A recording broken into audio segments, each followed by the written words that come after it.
Yeah. Well, we got a good coaching staff. Facts. They'll coach up these guys.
I'm about to go level up, I cannot settle for nothing, I never been regular, always knew I could do better, I finally made it this far and I'm not looking back. They didn't see all the time that I put in, now me and the money are way too attached. Still reppin' 919, the city is mine and I put it all on the map. Coming for what I deserve, I put in the work, now I'm about to level up. Been on my grind since 2013, now the way that I live, I feel like a king. 24 hours, I'm locked in, I'm feeling like Kobe, getting these rings. They bring six, Smith underneath, and they get it. Thornton.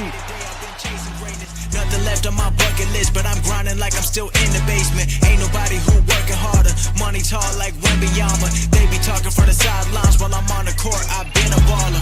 I'm about to go level up. I cannot settle for nothing. I never been regular. Always knew I could do better. I finally made it this far and I'm not looking back. They didn't see all the time that I put in. Now me and the money are way too attached. Still reppin' 919. The city is mine and I put it all on the map. Coming for what I deserve. I put in the work. Now I'm about to level up.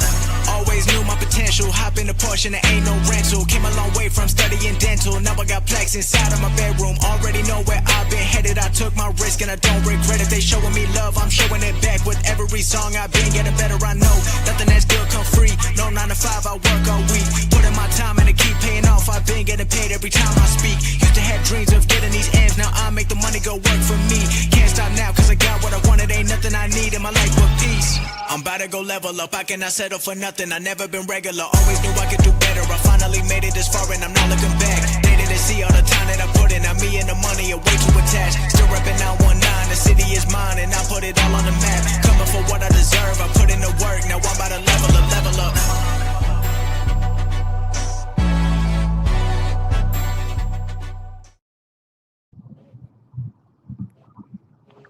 Salute Raider Nation. Appreciate y'all showing up, man. Salute to the chat. Salute to the mods in the chat, man.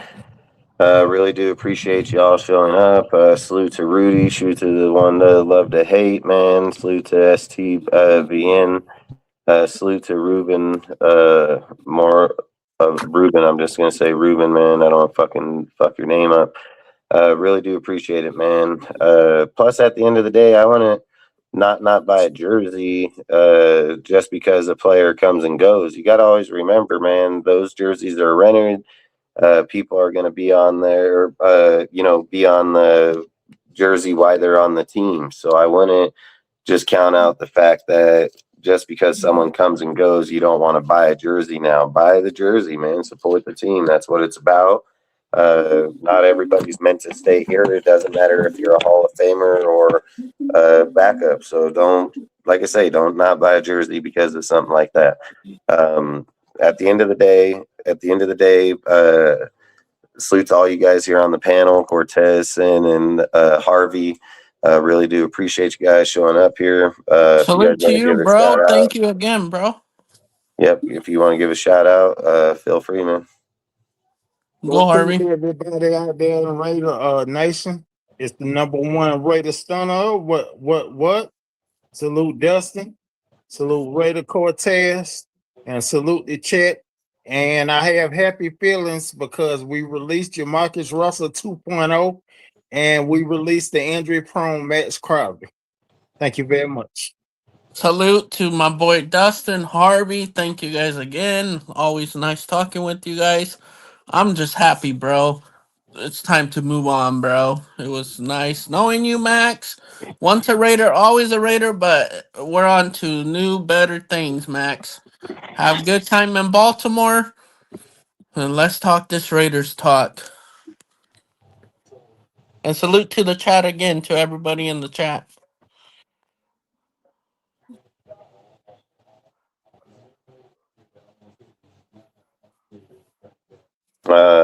If you want to give a shout out before we get going.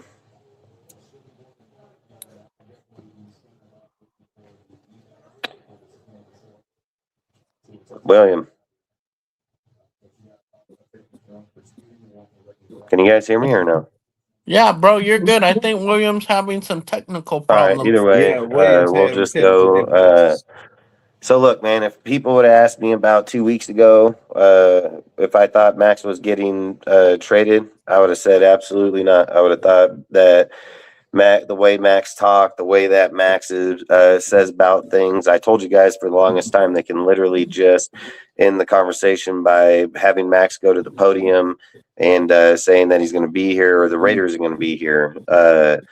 And I've also said to people multiple times that once that rumor was started by Jay Glazer, I only knew it was only going to keep getting bigger and bigger due to the fact that it doesn't matter if you smother a fire like that. I talked about it numerous times. Why didn't they bring up Myles Garrett? Why didn't they bring up anybody else that was on a shit-ass team?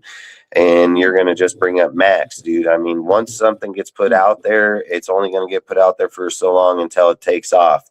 I knew 2 weeks ago, literally made posts, literally talked about it. I knew 2 weeks ago that Max was going to get traded. And I knew that Max was the one that indicated the trade. And Max is the one that wanted the trade from in the behind the scene. Max wanted to either go to, he didn't have on his list the Ravens, but I don't think he also denied it when it came up, obviously. He wanted to go to the Cowboys, he wanted to go to the Bears, or he wanted to go to the Patriots. And they had the deals going on in the background. They had teams interested. And then all of a sudden, once they got to the combine, and they literally came out and said, they said at the very end of the presser, they brought up, hey, is Max on the trade or not? He said, we're always listening is basically what he said. And he knew right then and there, man. Like if he said and then not only that, a few days later, it comes out that the Raiders will trade Maxx for Micah Parsons type trade that'll give 2 first-round picks and a player of any type of that, basically of any type of that trade. So at the end of the day, people already knew that he was out on the table like that. But just after a few days ago, when I got told on the weekend that the Cowboys were trying to offer George Pickens and a first-round pick, it just took off. Like all of a sudden from there, it took off. The Ravens only offered 1 first-round pick. They didn't want to offer up 2 first-round picks. And then all of a sudden, right out of nowhere, fucking Ravens shoot straight up to the front of the pack, and they're the ones that offered the 2 first-round picks. The Eagles offered a trade package. Multiple teams offered trade packages, and like I've said, the reason the Eagles didn't get the deal and the reason that the Cowboys probably didn't get the deal because they didn't want to give the 12th pick. They wanted to give the 20th pick. And then you look at the Eagles, they're the 23rd pick. You know, like you're gambling away your pick when you're just going in there. I mean, I think 14 is a damn good pick. I think having the 1st and 14th pick in the draft this year is pretty goddamn good, in my opinion, and especially with the talent that's right here. I mean, the talent is insane. I mean, you can trade up even if you wanted to, or you can stay where you're at. I don't think it really matters. I mean, if I was the Raiders, I would trade that first-round pick. I would not draft Fernando Mendoza. I've told you guys this from day fucking one. I would just go get motherfucking Mac Jones. He knows the system. He's 25 years old. He's going to fucking flourish with fucking Clint Kubiak. And anybody that thinks that he ain't is crazier than hell. I mean, I think at the end of the day, a lot of people are thinking about this team the wrong way. Anybody that's watched my show for a long time, what have I always told you? You cannot have a player in the building that has a voice louder than the coach. And I said, if they get Clint Kubiak, he's a young guy, dude, and he's going to have a guy like Maxx over speaking him if something's not going on or telling him what happened back in their days and all this shit. Maxx has made bad decision after bad decision after bad decision. I'm going to stand on 10 toes and just say it how it is. Maxx ain't brought no fucking wins to this team, and he ain't brought no fucking playoff wins to this team. We've been a shitty fucking team with him and without him. It didn't fucking matter. Khalil Max, yeah, we had a great fucking time with him. We did pretty damn good with him, to be honest. But Khalil or Maxx Crosby, we can't say the same shit. At the end of the day, he's a great player. He gets after the people. I mean, sacks the guy have in the last 2 fucking years. I mean, I don't understand why we're sitting here dick sucking an individual guy. Well, one more thing I could say right now. He will never fucking break Greg Townsend's fucking record either. Now he's gone. I mean, that's on him, man. At the end of the day, Maxx is the one that made the decision. I mean, from the things that I've been told, when the Tom Brady's and Leonardo DiCaprio deal on the yacht happened, from what I've heard, man, like Maxx asked for the trade, dude, and he said like he didn't want it public due to the fact that Raider Nation, you know, he's a diehard, this, that, the other. That's why he never came out. It's why he never brought it up, dude. He was in favored for the trade the whole entire time. It's why he didn't clear it up on his podcast. It's why he never cleared it up in any interview. I didn't know that. At the end of the day, Maxx Crosby knew he was fucking leaving this deal. And if he was to come out and ask that he wanted to trade this, that, the other, what would you guys all say? Oh, he's a traitor. He's not, he's doing this, blah, blah, blah, blah. You know, like that's how Raider Nation like I works. said, once a Raider, always a Raider. Best of luck to your next team. Yeah, it's facts. I mean, at the end of the day, I'm gonna keep saying it, and I'm always gonna say it. You just rent that jersey, above the man. shield, bro. Nobody's above this fucking shield. No, not when it comes time when you get competent coaches with competent coaching staff, GM, and everything. You'd be absolute fool, man, if you were to go out there and not fucking let these guys rebuild the team the way that they want and the way that they need to. I mean, they have way too good of a coaching staff right now. They have way too good of scouters and developers. I mean, you cannot fuck this one up, man. This is the best staff that we've had over the last 30 fucking years. I would say since Gruden's time in that 98 span, 1998. I don't think we've had anywhere close to a coaching staff of this caliber with this type of people that know what the fuck they're doing. And if we take these picks and don't let them do their fucking job, then we're just going to end up. Anybody that thinks last year's draft was a fail, I'll just say this: you don't know football because those players didn't get to play, and when they did play, they all played at a They pretty good level. thrived, bro. They thrived. Each one of all them played at a thrived, bro. great level. And you can't just sit here and say that all because they failed on their first round picks over the years or this, that, and that's not now. We can sit and always talk about the past, but the Genty's past a isn't fucking now, man. generation talent running back, bro. Brock Bowers and generation talent. That's two right there. Fernando is another one we could talk about later. Max wanted out this whole time, bro. I mean, it's coward Yeah. of Max, dude. Like, at the end of the day, It's his it's fucking coward on Max because Max wanted out this whole entire time and made people like me and other people were like, oh, hell no, he's not going to do that, dude. Fucking Max ain't leaving. I mean, it's just like I've said, I just think you get a guy to believe, have you believe in him that he wants to be here, all these fucking things. And then the next thing you know, this dude's over there in the fucking Ravens team now, and I just think that shit's kind of coward because Max could most definitely bro, asked not to. Dustin, before we talked, what did I tell you? That he looks weird in that fucking purple jersey. He does. He does not look the same, and he won't ever look the same ever again. No, and this is my opinion. I'm just going to say this now. I think we got his prime. He's not going to be like he was with us. And I think he's injury prone, bro. He's injury prone, Dustin. We I've got been what we saying got. that too. Bro, we got the best out of him. And it was this year to trade him away, bro, to get the best fucking picks that we could, Dustin. Hey, I've always said you want to get value back out of your players. That's what good franchises do. I've talked about how the Seahawks do it. He was a fourth rounder, and we got 2 first rounders for him. I'm happy with the trade, bro.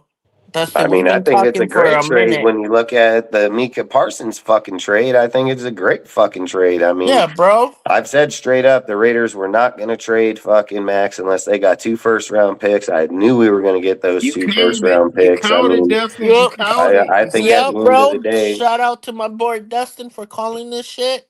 Yeah. Hey, Dustin, earlier we had a talk too, bro. Like How you doing, bro? all day, Dustin, we've been talking about this shit. What team is he gonna go to? And it was happening in Baltimore. All right, I'll charge it. All right, I'll charge it. And fucking Dustin, and I called you right away when I found out, Dustin, about the trade. All right, bro. To let you know, bro. Adios. Close my door. Hey, bye, bro. Hey, Harvey, how did you find out? On Twitter or anything? No, I heard it from Samoan Raider. What? Your drink? Yeah, and my cousin. Your drink? Hey, bro, this shit's crazy. I was at the grocery store, and he's like, "Oh, cousin, did you hear about Maxx Crosby getting traded?" I'm like, "Nah, I'm in the grocery store looking for some wings." But the crazy stuff is, bro, I was drinking before this, bro. For some reason, I had a feeling, fuck it, I'll drink today. And I had some beers, bro. I killed loose lips sink ships. Maxx Crosby sealed his own fate, man. Even bro. Ray Charles. Even Ray Dustin, Charles you know and what? Stevie Wonder saw that. You know what? What the heck we need to get into is how what happened on last Friday, bro. It's been a week since the fucking Commitment to Excellence Award, and what the fuck he did not do is thank the Raiders for fucking giving him that award. For giving him that fucking award, he never fucking thanked the Raiders for it, bro. That's what the fuck you're gonna disrespect your organization for. That's what fucking drawed the line for me, bro. Yeah, me too. Dustin, how did you feel about him not thanking the Raider organization, not giving? I mean, I think it's a big reason. I think, I said, I think at the end of the day, if you disrespect Mark or Al or any of them, I mean, I don't think you're going to be here regardless, dude. I mean, at the end of the day, and the he is crazy Al's shit son. is, Dustin, they fucking had Raiders, the people in the front office, like Raider people around there, and he never once brought up the Raiders. No. Bro, Total that's some disrespect. disrespect. Total disrespect, man. Yeah, bro. After your family thanked the Raiders for giving you the fucking award, Thank the Raiders for giving you the fucking the chance to be fucking able to do that. opportunity to be in the fucking NFL, first of all. Taking a If it chance wasn't, on you. yeah. Yeah, because when he did that, to me, in my opinion, it's like he was spinning on the graves from Al Davis to every legend that died that played with the Raiders. And there's one more thing. I think that fucker has not been in the facility fucking rehabbing either, Dustin. You No. remember we had that talk? Yeah, that's that fact. fool has been gone? You know, that one to love to hate, bro. Like, the one thing you'll find out about me is like, when there's active news going on and shit, I'm going to be on all the time, you know, but when Yep. people are sitting there, drama, for me, dude, it makes it really hard to come on and talk Raiders talk or try to act like we're going to be a better team or do things if all I'm doing is the same thing they're doing. Like, I don't like that shit. I've always said, fucking Dustin works his ass off. Dustin really That's right. doesn't. Fucking Dustin works a shit ton, and like Dustin doesn't Yes, he does. mostly have the opportunity to come on nights because he has to go right back. Like, That's this right. is one of the hardest fucking time of the years for Dustin. Yeah, but and they all only you get, haters Fucking the talking only this and thing, that the about only Dustin. reason that I know this, I've been knowing this fool for like 8 years already. And all them people saying this and that about Dustin, y'all ain't nothing but a bunch of Rudy Poo candy asses. Tell him, fucking Harvey. Tell him Thank straight you. up, bro. Thank you. Thank you. facts. Yeah. And that's the bottom line. Fucking Dustin's a real one. Dustin's a real fool. And Dustin's my bro right there. You know that, Dustin. We My talk too. every day. Yeah, I always say, I always try, man. I just want to be able to talk real shit, man. And you're right, you know, it kind of wasn't drama. The problem is that there was no news to be talking about because of that shit. You know, like I can't come on and talk about the same thing. And like the things like with me, the combine's over. We'll start doing mock drafts now, dude. Shit like that. Like, we have things to be able to focus on that have real value in it now. They didn't have that before the combine. Dustin, I was gonna tell you on Wednesdays or whenever we should link my channel to yours and do a show. Harvey, you're always welcome too, bro. Oh, okay. To do fucking draft day, bro. You remember how we used to do it back in the day, Dustin? We need to bring that show back. My fucking kids broke my motherfucking what's it called? My camera on my fucking. Oh, Where the hell did Mitch go? They good question. They broke my camera on my fucking. How did they do that? Computer. I don't know, How dude. they do I that? just went to turn it on right now. And the fucking thing was fuzzy. Damn, man. How they do that? I was like, well, there goes that deal. How they do that, Dustin? I have no idea. Damn. If I knew, someone probably be getting their ass whipped. I'll tell you that. If only they knew how much all their equipment cost, they wouldn't touch it. Yeah, that's bad. And I'll get another one. I'm not worried. Yeah, nah. Shout out to your kids, your wife, Dustin. Yeah, shout out to all them crazy ones. Yep. Yeah.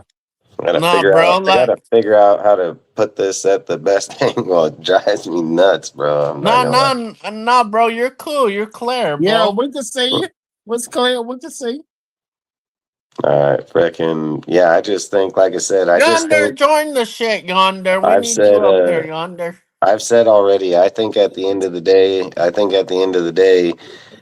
I've said it. You want the draft picks. I told you all guys for a while now. Bro, I wouldn't draft Fernando. I said I would not fucking I would go after Avriel Reese. I would take them fucking draft picks. If we can end up with 5 or 6 first-round picks, dude, 7 first-round picks, I mean, we're going to be killing it, dude. I mean, what people don't understand is there's so many holes on the team. Trading Maxx is now going to put Oh, all valued right then, players Mitch. there. If All I've said right, like Mitch. We'll see you in a bit, bro. I've said if you go out there and you have 4 or 5, 6 first-round picks, you're able to rebuild the team with value.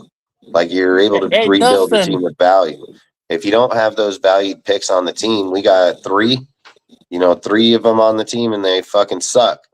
So at the end of the day, I think you got to do what's best for the team. And sometimes, like I said, trading away assets that have high value on it allow you to have multiple swings at the first round pick. And then you can go out there and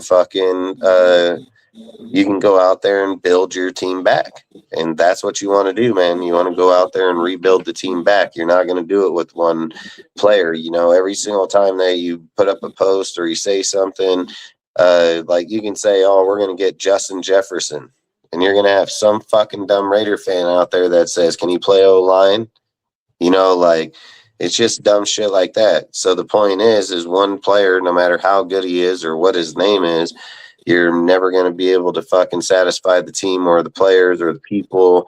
But like I've said, if you get a guy like Clint Kubiak, you have somebody that has a lot of development, knows what he's fucking doing, then he can build back the team most definitely with the key pieces that you have. Maxx was a good piece a while back, but he's not a good piece now. Ashton Jeanty and Brock Bowers are the focal point of this team now going forward. There's no doubt about it. Hey, Dustin, you know the ones that are going to be the face of the team? It's going to be Brock and Jeanty, 100%. Jeanty, and then Fernando too. If we draft Fernando, I hope that's the 3 of the franchise. I mean, I'm going to be dead ass honest with you, the one love to hate. If we do trade out of that first round pick, you're fucking right. It's going to be fucking game over because we got people here that know how to draft. We have people here that know what the fuck they're doing. And we're going to be looking pretty goddamn good at the beginning of this next year. Yeah. Good night. Sweet James, why do you have your phone in front of you? Because you guys broke my fucking camera on my deal, all right? Can you guys go, please? Hey, Dustin, and then this is like my opinion. I trust Rick Dennison on our O-line, bro. Look what he's done and fucking wherever he's been. I mean, at the end of the day, let you know, I talked to Adam. He's in the hospital right now because he got diabetes right now. Yeah. Harvey, me and Dustin talked about him earlier. You remember Dustin? You brought him up. Prayers to my boy Adam. Then Seth won't be on anytime soon because he broke his elbow. Yeah. What happened to Seth? He fell off Seth the broke e-bike his elbow. and broke his elbow. He fell off his bike. I talked to him today. What the heck? Yeah. Fucking Yonder said to send them the link though. It's right here. The fucking camera on my computer. Can you guys go, please? All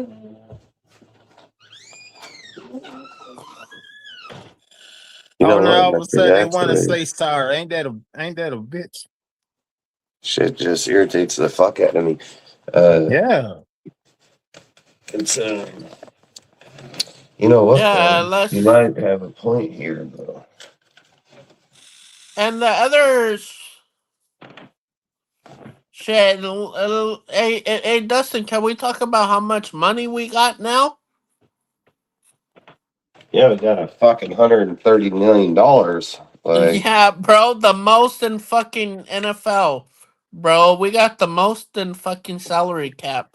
Harvey, at least the Raiders are known for something good this instead of something bad for once. Hey, bro, didn't New England have the most last year, Dustin? We're gonna have $130 million, bro. $30 million. We have $90 million right now. $30 million is coming back off of Maxx. That's $10 million. Well, no, it's $30 million. It's $120 million.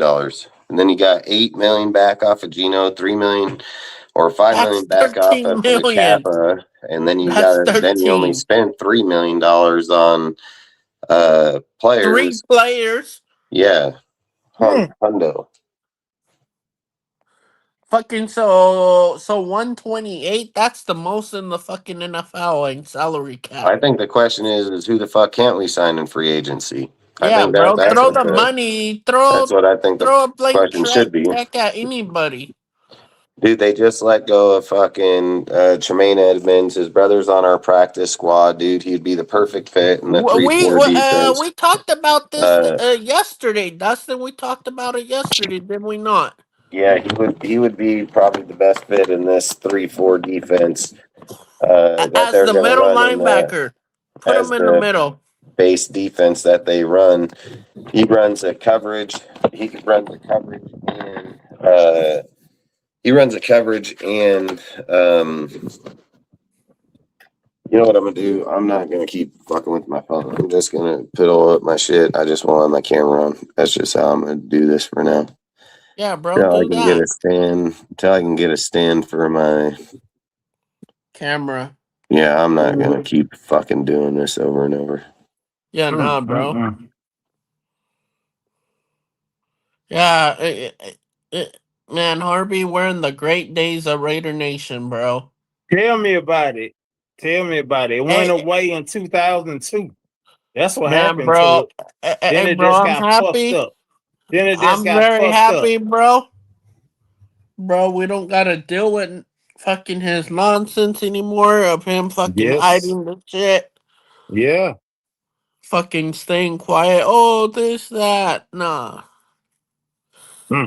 I'm just can't wait till what we do Monday fucking morning our time on the West Coast, but it's in the afternoon for you guys. Okay. Harvey. All right. Yeah, Harvey, stay to your phone and look up Twitter because deals are gonna go off the board quick. I hear you. But they can't be finalized till Wednesday. Oh, okay. I didn't know that. Yeah, tampering's on Monday, so you could agree to contracts. Okay. Yeah, no, we have not talked about who we're gonna get at pick 14. I threw out some names, Harvey, in the backstage. You remember who my Yeah. guy is at 14 if he's available? Ruben Bain Okay. Yeah, from Miami. That's my yeah. guy. That's my edge rusher right there. I'll take him. 10 out of 10. Okay. Huh. Dustin, you there?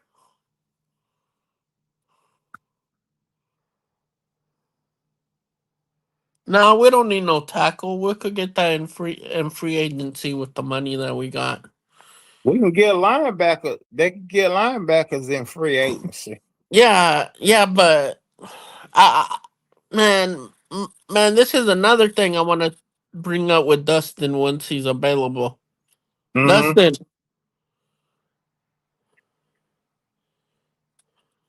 Man.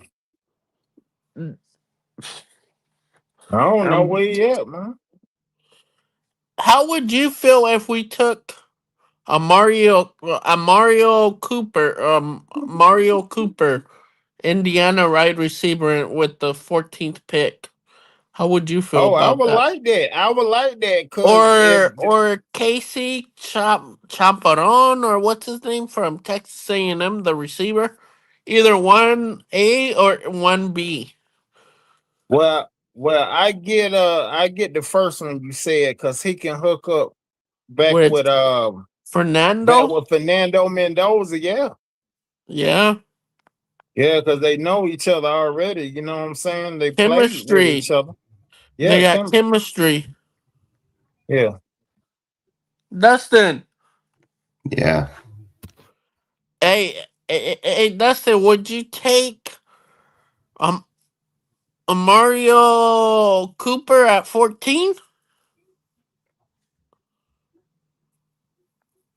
You mean Omar Cooper? Or I meant Omar, my bad. That's a tough one.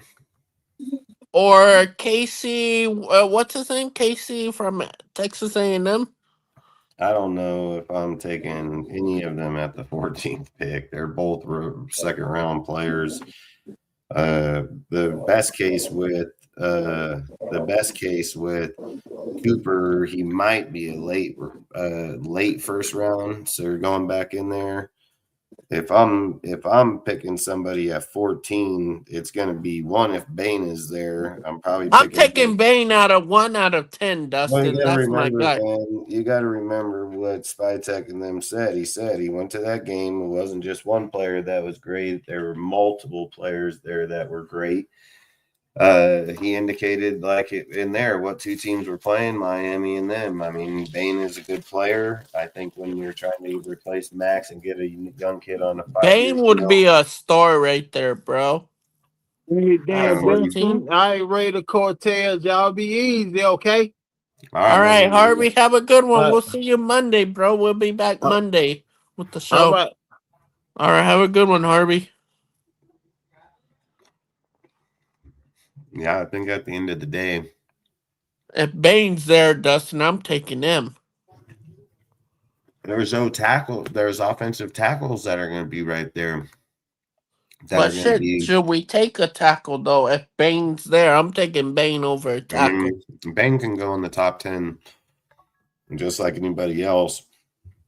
So I don't know if I would just say what about the freaking Auburn edge rusher? I fucking can't. I would look at Alabama's tackle at 14 probably. I'd probably look at Alabama's tackle, try to fix DJ Glaze. If you're going with Fernando, that's what I'm probably doing with the 14th pick, O-lineman. If you're not going with Orlando, that means you're going to probably build up your defense. 100% facts. And then, like I've said, if it was me, I've told you guys this for months, that if it was me, I would fucking go and trade the first overall pick, and I would fucking go after Avriel Reese, dude, because I believe he can play every position right there. Having the 14th pick now, I mean, I would probably look to see again what other defensive players right there. I mean, if you truly want my opinion, dude, I mean, you can probably fix the offense right here in free agency, especially with the $120, $130 million. You're going to be able to fix that line just fine. And then at the end of the day, I feel like the defense, I've said it, Spytek has brought it up numerous times during the combine, during the interviews, during the presser about look at the way Seattle built their deal and how quick they were able to turn that place around with the players that they had. So I'm just going to say they're going to probably try to use that blueprint right now. They have all the money. We have to spend 70% of the cap.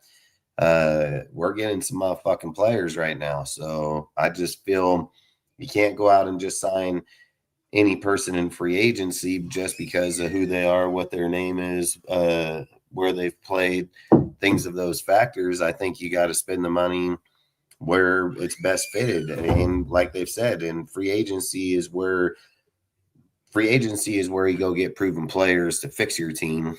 And the draft is how you build your team. So I think you need to go into free agency. You need to fix your team in free agency. And I think you need to build your team in the draft. No matter who you draft, no matter what their name is, no matter what coaches are here or not, players will tend to struggle. That's just proven facts. You know, the difference is Spytek's draft last year showed that they have a lot of consistency with a lot of their players that they have out there. If you're telling me Pegas and Hemingway isn't going to be playing better than they did the last few years like they did last year, that's going to be crazy as hell, because when they got on the field, they showed that they can play pretty good football. It was no different than Charles Grant and fucking Caleb Rogers. It was no different than fucking Darian Porter.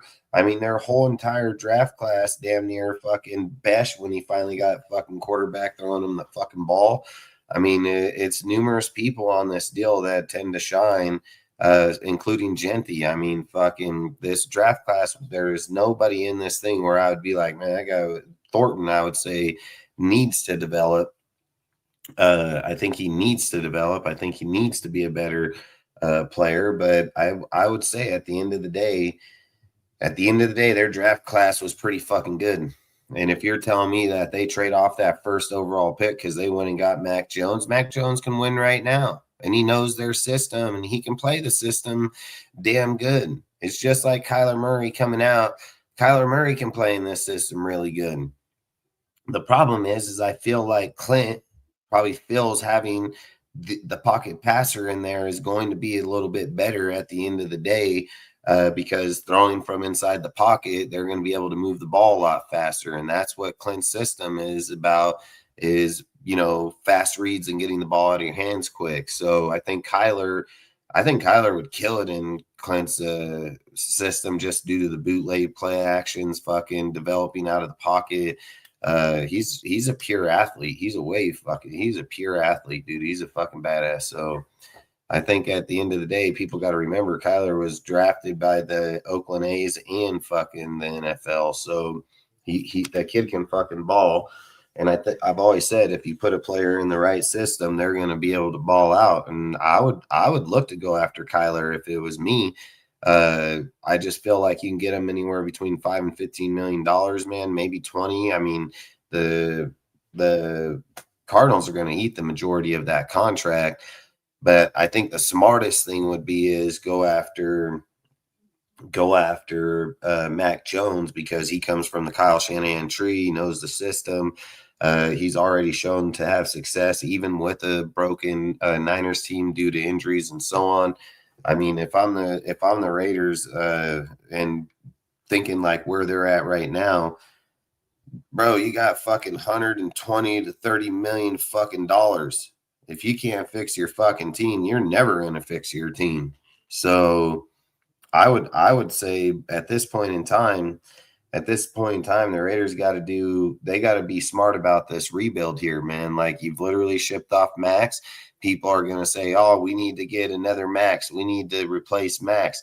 Listen, I don't think we do. I think people are probably looking at football the wrong way at the moment, man. Like, I've said it, DNs don't fucking win games anymore like they did back in those days, where you can get to a quarterback hella fast. You can sack him, disrupt his game, so on like that. I think, in my personal opinion, and again, it's my personal opinion, I would say that a team that has a better success rate would be a team that has cornerbacks and safeties and good linebackers. If you cover that secondary, that means that your quarterback don't just get to fucking throw the ball right away. He has to look at them fucking corners and try to fucking throw off to his receiver. But when that corner is fucking blanketing him, he can't just Kai Blue Kelly that motherfucker, say hike and just throw the fucking ball. I've said it. You got fucking one example of Myles Garrett literally went out, set the sack record in the NFL, 23 sacks, and he only won fucking 4 or 5 games. You have Maxx, dude, over the last few years has not produced at anywhere close to say, oh, he's a fucking defensive player of the year. And I'm not going to blame Maxx that he's bad or not. I like Maxx. I've always said you got to have return on player, return on investment. That's how the way the shit works. Like, I believe if the Raiders go out and pay more attention to that secondary, you can take average people like Tyreek Wilson and still be able to get to the quarterback, because now you're not looking for a guy that can get to a quarterback in 2.4 seconds. You're looking at a guy that can get to a quarterback in 3.5 seconds. There's a big fucking difference when you have corners and people that cover your base fucking players. There's no more set, hike, throw the fucking ball.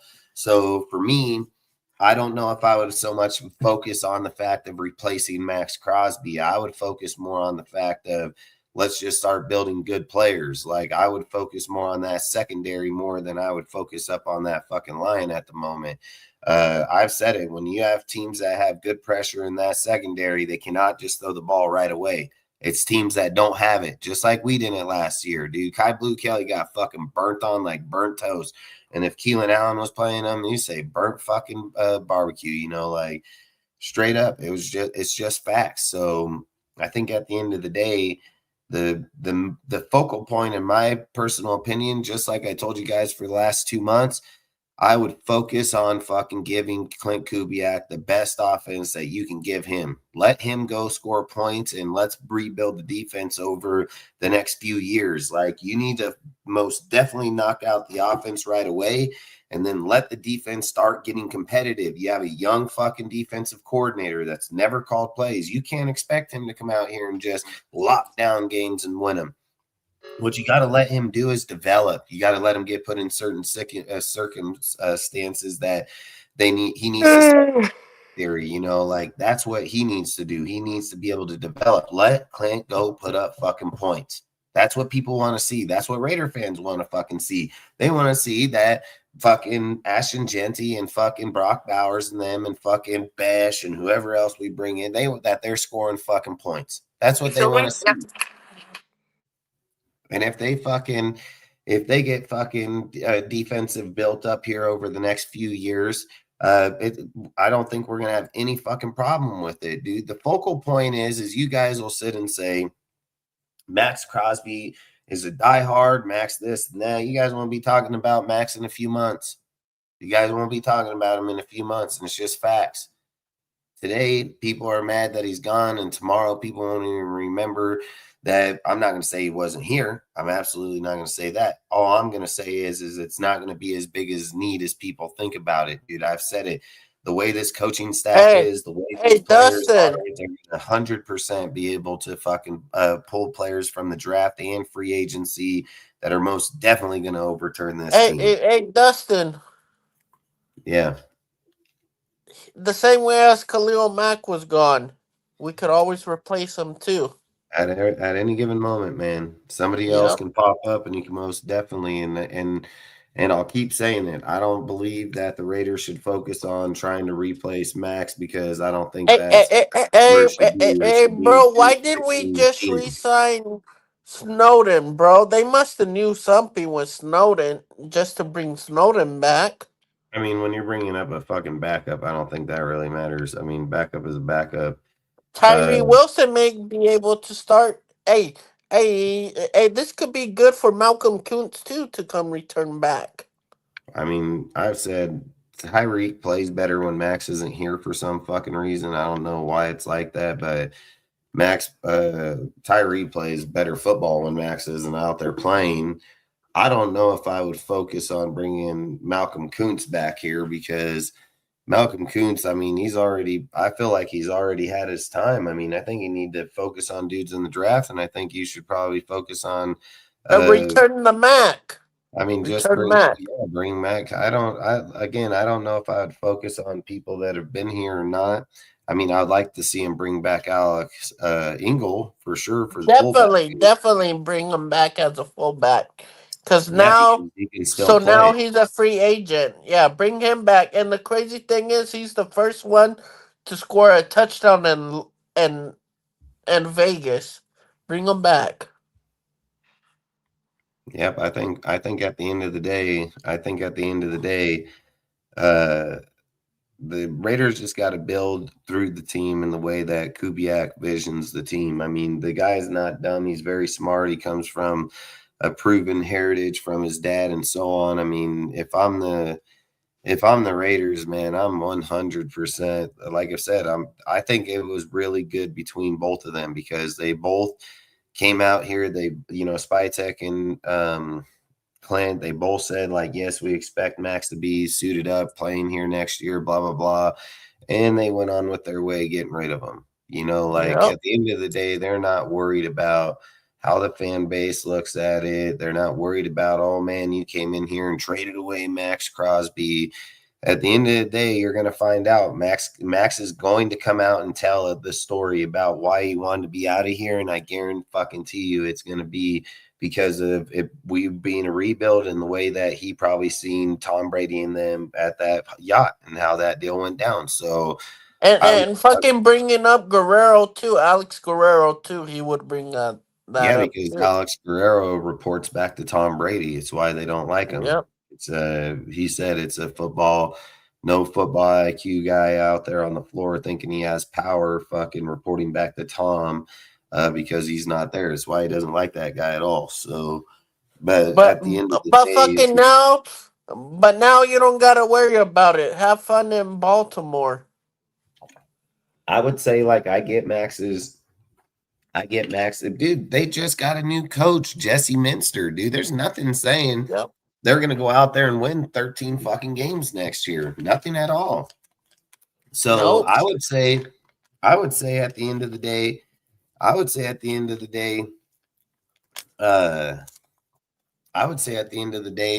they're hoping to get better. But just because you got Max, and the team is a better team, and it's a better franchise and a better organization, I'm not going to argue that at all. But I'm just going to say, I think the team also has to rebuild themselves. They're getting their coaches, they're getting their staff, dude. They're in the same type of deals kind of we are. They're a little far better off than we are for damn sure. But I want to just go out there and count them. Dude, they haven't got past the first round playoffs, no matter who the fuck their coach is. So yeah, bounced out of the first round. I would just say at the end of the day, I think we're going to be a lot more successful than people think. I mean, hey, Dustin, one more. Who's their other pass rusher do they have now? On the opposite now. I don't pay attention to Baltimore to even care. Yeah, I mean, at the end of the day, what is it? That guy's name? Is it that? Or it's that dude that starts with an O, I think. Fucking. Let me look it up real quick. But I don't really give a fuck who they have. I've said I think Max is where he wanted to be at the end of the day on a different team. He said that he wanted to win. He wanted to be somewhere where he can win, and he chose to go to Baltimore. And I wish him the best. I mean, yeah, wish you the best. Don't let the door hit you on your way out, too. Yeah, I want those 2 first-round picks, dude. And if the Raiders are even smarter, yeah, I think that's who it was. That whatever the fuck that dude's name is. If I was the Raiders, I'm not afraid to go out there and fucking try for three first-round picks. I mean, listen, we can most definitely trade that first overall pick. Fernando is not going to change the team, and I'm not going to say that he's not going to be a good player. I'm absolutely not going to say that, but Mac Jones can be just as good a player. He's already been in the league for multiple years. He's shown that he can be successful behind a proven fucking coach. He's 25 years old. If we're sitting here saying Sam Darnold can have a resurgence, dude, from where he came fucking from, I guarantee Mac Jones can too. And Mac Jones showed you with that Niners team last year, he didn't even have his best fucking players on the field, and he still fucking won. And he won fucking good competitive games. Like, Max can win, dude. And I feel like in year one, we can draft a fucking quarterback next year. Like, we're literally going to have 2 first-round picks, dude. Like, I'm pretty sure we can do something to move back up and get somewhere. So there's just too many good fucking quarterbacks in next year's draft. And I don't think Fernando comes in here and changes the team like that. And yes, does he like Tom Brady, and would he train like this, and would he do what Tom asked him to do? Because, you know, all these things, like, I'm not going to sit and say we're not drafting Fernando. So I don't want people to sit there and say, oh, he said, oh, he's not going to. No, I'm not going to say that. I think logic says we're drafting Fernando. I'm just saying I think the Raiders can build this team back in fucking 1 or 2 years and have a fucking proven head coach, proven fucking staff, proven fucking front office for once in their goddamn life, at least in my lifetime, to fucking show that we can fucking win again. And I don't give a fuck what anybody says. I don't care. Clint don't care that they gave him to Baltimore. Clint fucking went out and faced every tough fucking team and still fucking beat them. And you don't give a fuck who's on that fucking team at the end of the day. His job is to scheme against the fucking players, the defense. That's what his job is to do. And he's very fucking good at it. So, and if anybody thinks otherwise, then you're crazier than fuck. You don't watch tape. You don't watch him. You don't even know who your head coach is, dude. Like, at the end of the day, man, Clint is a smart fucking man. And I don't think he gives a fuck that Max isn't on that side. Would he like him to be there? Yes, the fuck he would have. But I think at the end of the day, Clint says we're going to win regardless. We're going to fucking win regardless. And Clint said it at the table the best, dude, when they asked him, hey, man, Spytek said that you're not going to have to come out there and win right away. Does that give you comfort, this, that, the other?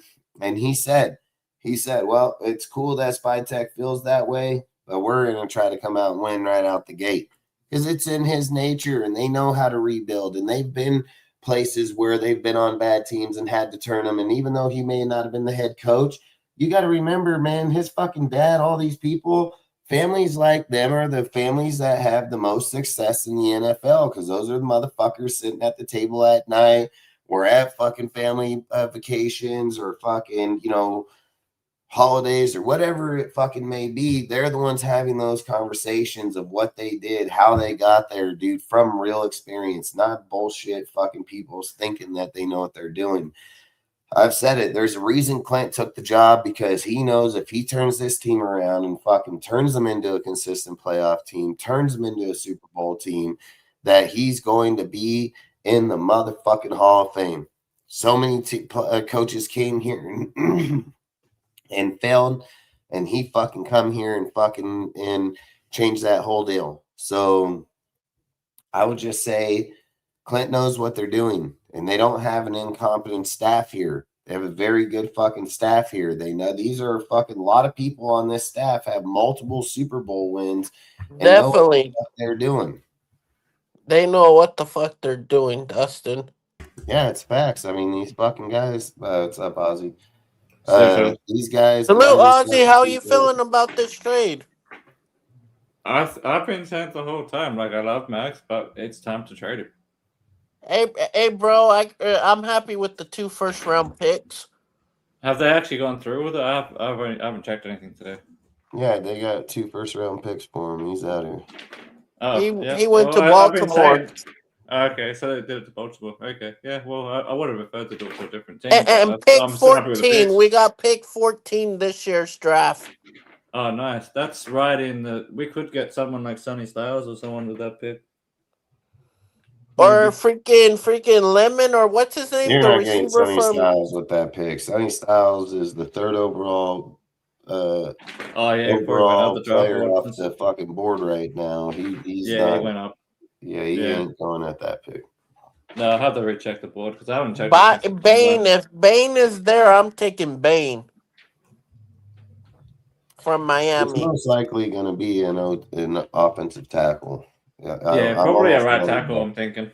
Yeah, that would make sense. I bet it's going to be dude from Alabama, dude from Georgia, or fucking dude from Utah.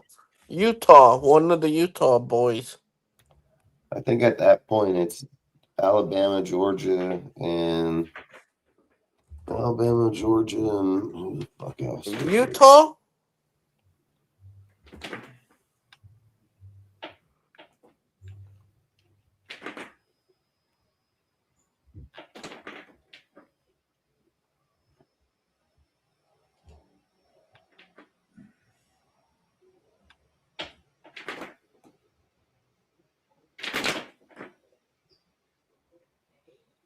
It's going to be Clemson, Georgia, or fucking Alabama. That'll probably be right there around those picks, offensive tackles. So depending how the boards change due to the fact that just because somebody has something doesn't mean that the NFL teams look at it the same way. They don't do that. So at the end of the day, players can fall. People like Bane can fucking fall. You're not going to see Averill Reese fall, and you sure in the hell ain't going to see Sonny Styles fall that are in there now. But I don't know if there's a corner in there. Like I probably on Monday will start doing mock drafts and going through players to see that. But we're also about to hit free agency on Monday too, so it makes it really hard. Like your most realist mock is going to be now. It's going to be right now. Once they start doing their 30 visits, bringing people in, I mean, you can pretty much talk about your boards are going to be pretty much set in mock drafts. So I would say for me, I'm not going to speak on the picks because I don't know what players are there at the moment. So I don't think I I don't think I would do that. I mean, just off the top of my head, I'm thinking that Francis guy from Miami might be an option at tackle. What's up, Al? What's up, Will? Oh, what's up, Al? Hey, bro, give me your opinion about the trade, Al. I'll summarize it with this, dude. When I heard the news, I fucking went out to my local bar and had a beer. Hey, I was bro. happy about it. Hey, bro, I'm just going to tell you this, bro. I already had a 30-pack of beer. Yeah, I didn't hit 30, dude, but I hit a couple. No, I'm happy, dude. We need to rebuild. Yeah, hey, bro, it's a win-win, bro. Win for us. Yeah, I mean, to get 2 first-round picks for a guy who's almost 30, he's been injured the past couple years. He's been injured the past couple. Injury prone. He's injury prone. That's what I'm saying. That's what I'm saying. Like, honestly, like in some ways, I think we fleeced these fuckers. We did, bro. Like, I think here's the thing. No, here's the thing. Okay, listen. I think it's a win-win because I think regardless of, yeah, sure, 2 firsts is a lot for them, but I think for their value, they just kind of want to maximize, and they really haven't had a pass rusher that has even been half of what Crosby's been. So I think if they're getting anything that's out of a Jesse Minter defense, they'll have good pass rushing production out of him, and I think he'll be better than what they've had. And also, he gets to play next to Nnamdi Matabuke in that defense. But I think he's going to be injured, though. He's going to be injured mid-half of the season. I'm just going to say that. Wait, come on. Yeah, he's had a lot of leg injuries, but, he hasn't missed a lot of games. So that's the difference here. Yes, he's had some off-season injuries and surgeries, but we can't go with the word injury prone when the guy hasn't even missed 7 games in a year. He didn't leave because of injuries. He got pulled. Yeah, he's not injury prone. Let's cut that out. And us having a losing record.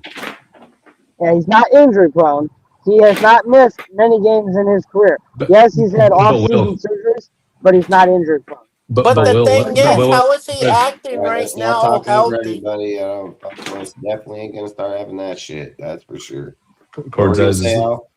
Yeah, so I was just going to respond quickly to Will. I think the problem with Crosby is he's like a fucking truck, right? That you ran a lot of miles on because he goes 100%. No, I don't disagree with that. Just a second. Yeah. Just a second. Well, yeah, he's going 120, 150% in the off season and at practice. So those practices and those off-season days, they kind of stack up as games. You know what I mean? There's a lot of wear and tear on the body because the guy doesn't know how to turn it down.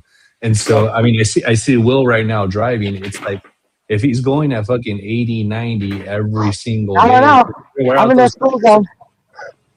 I mean, you're gonna wear out those tires. But anyways, go ahead, Will.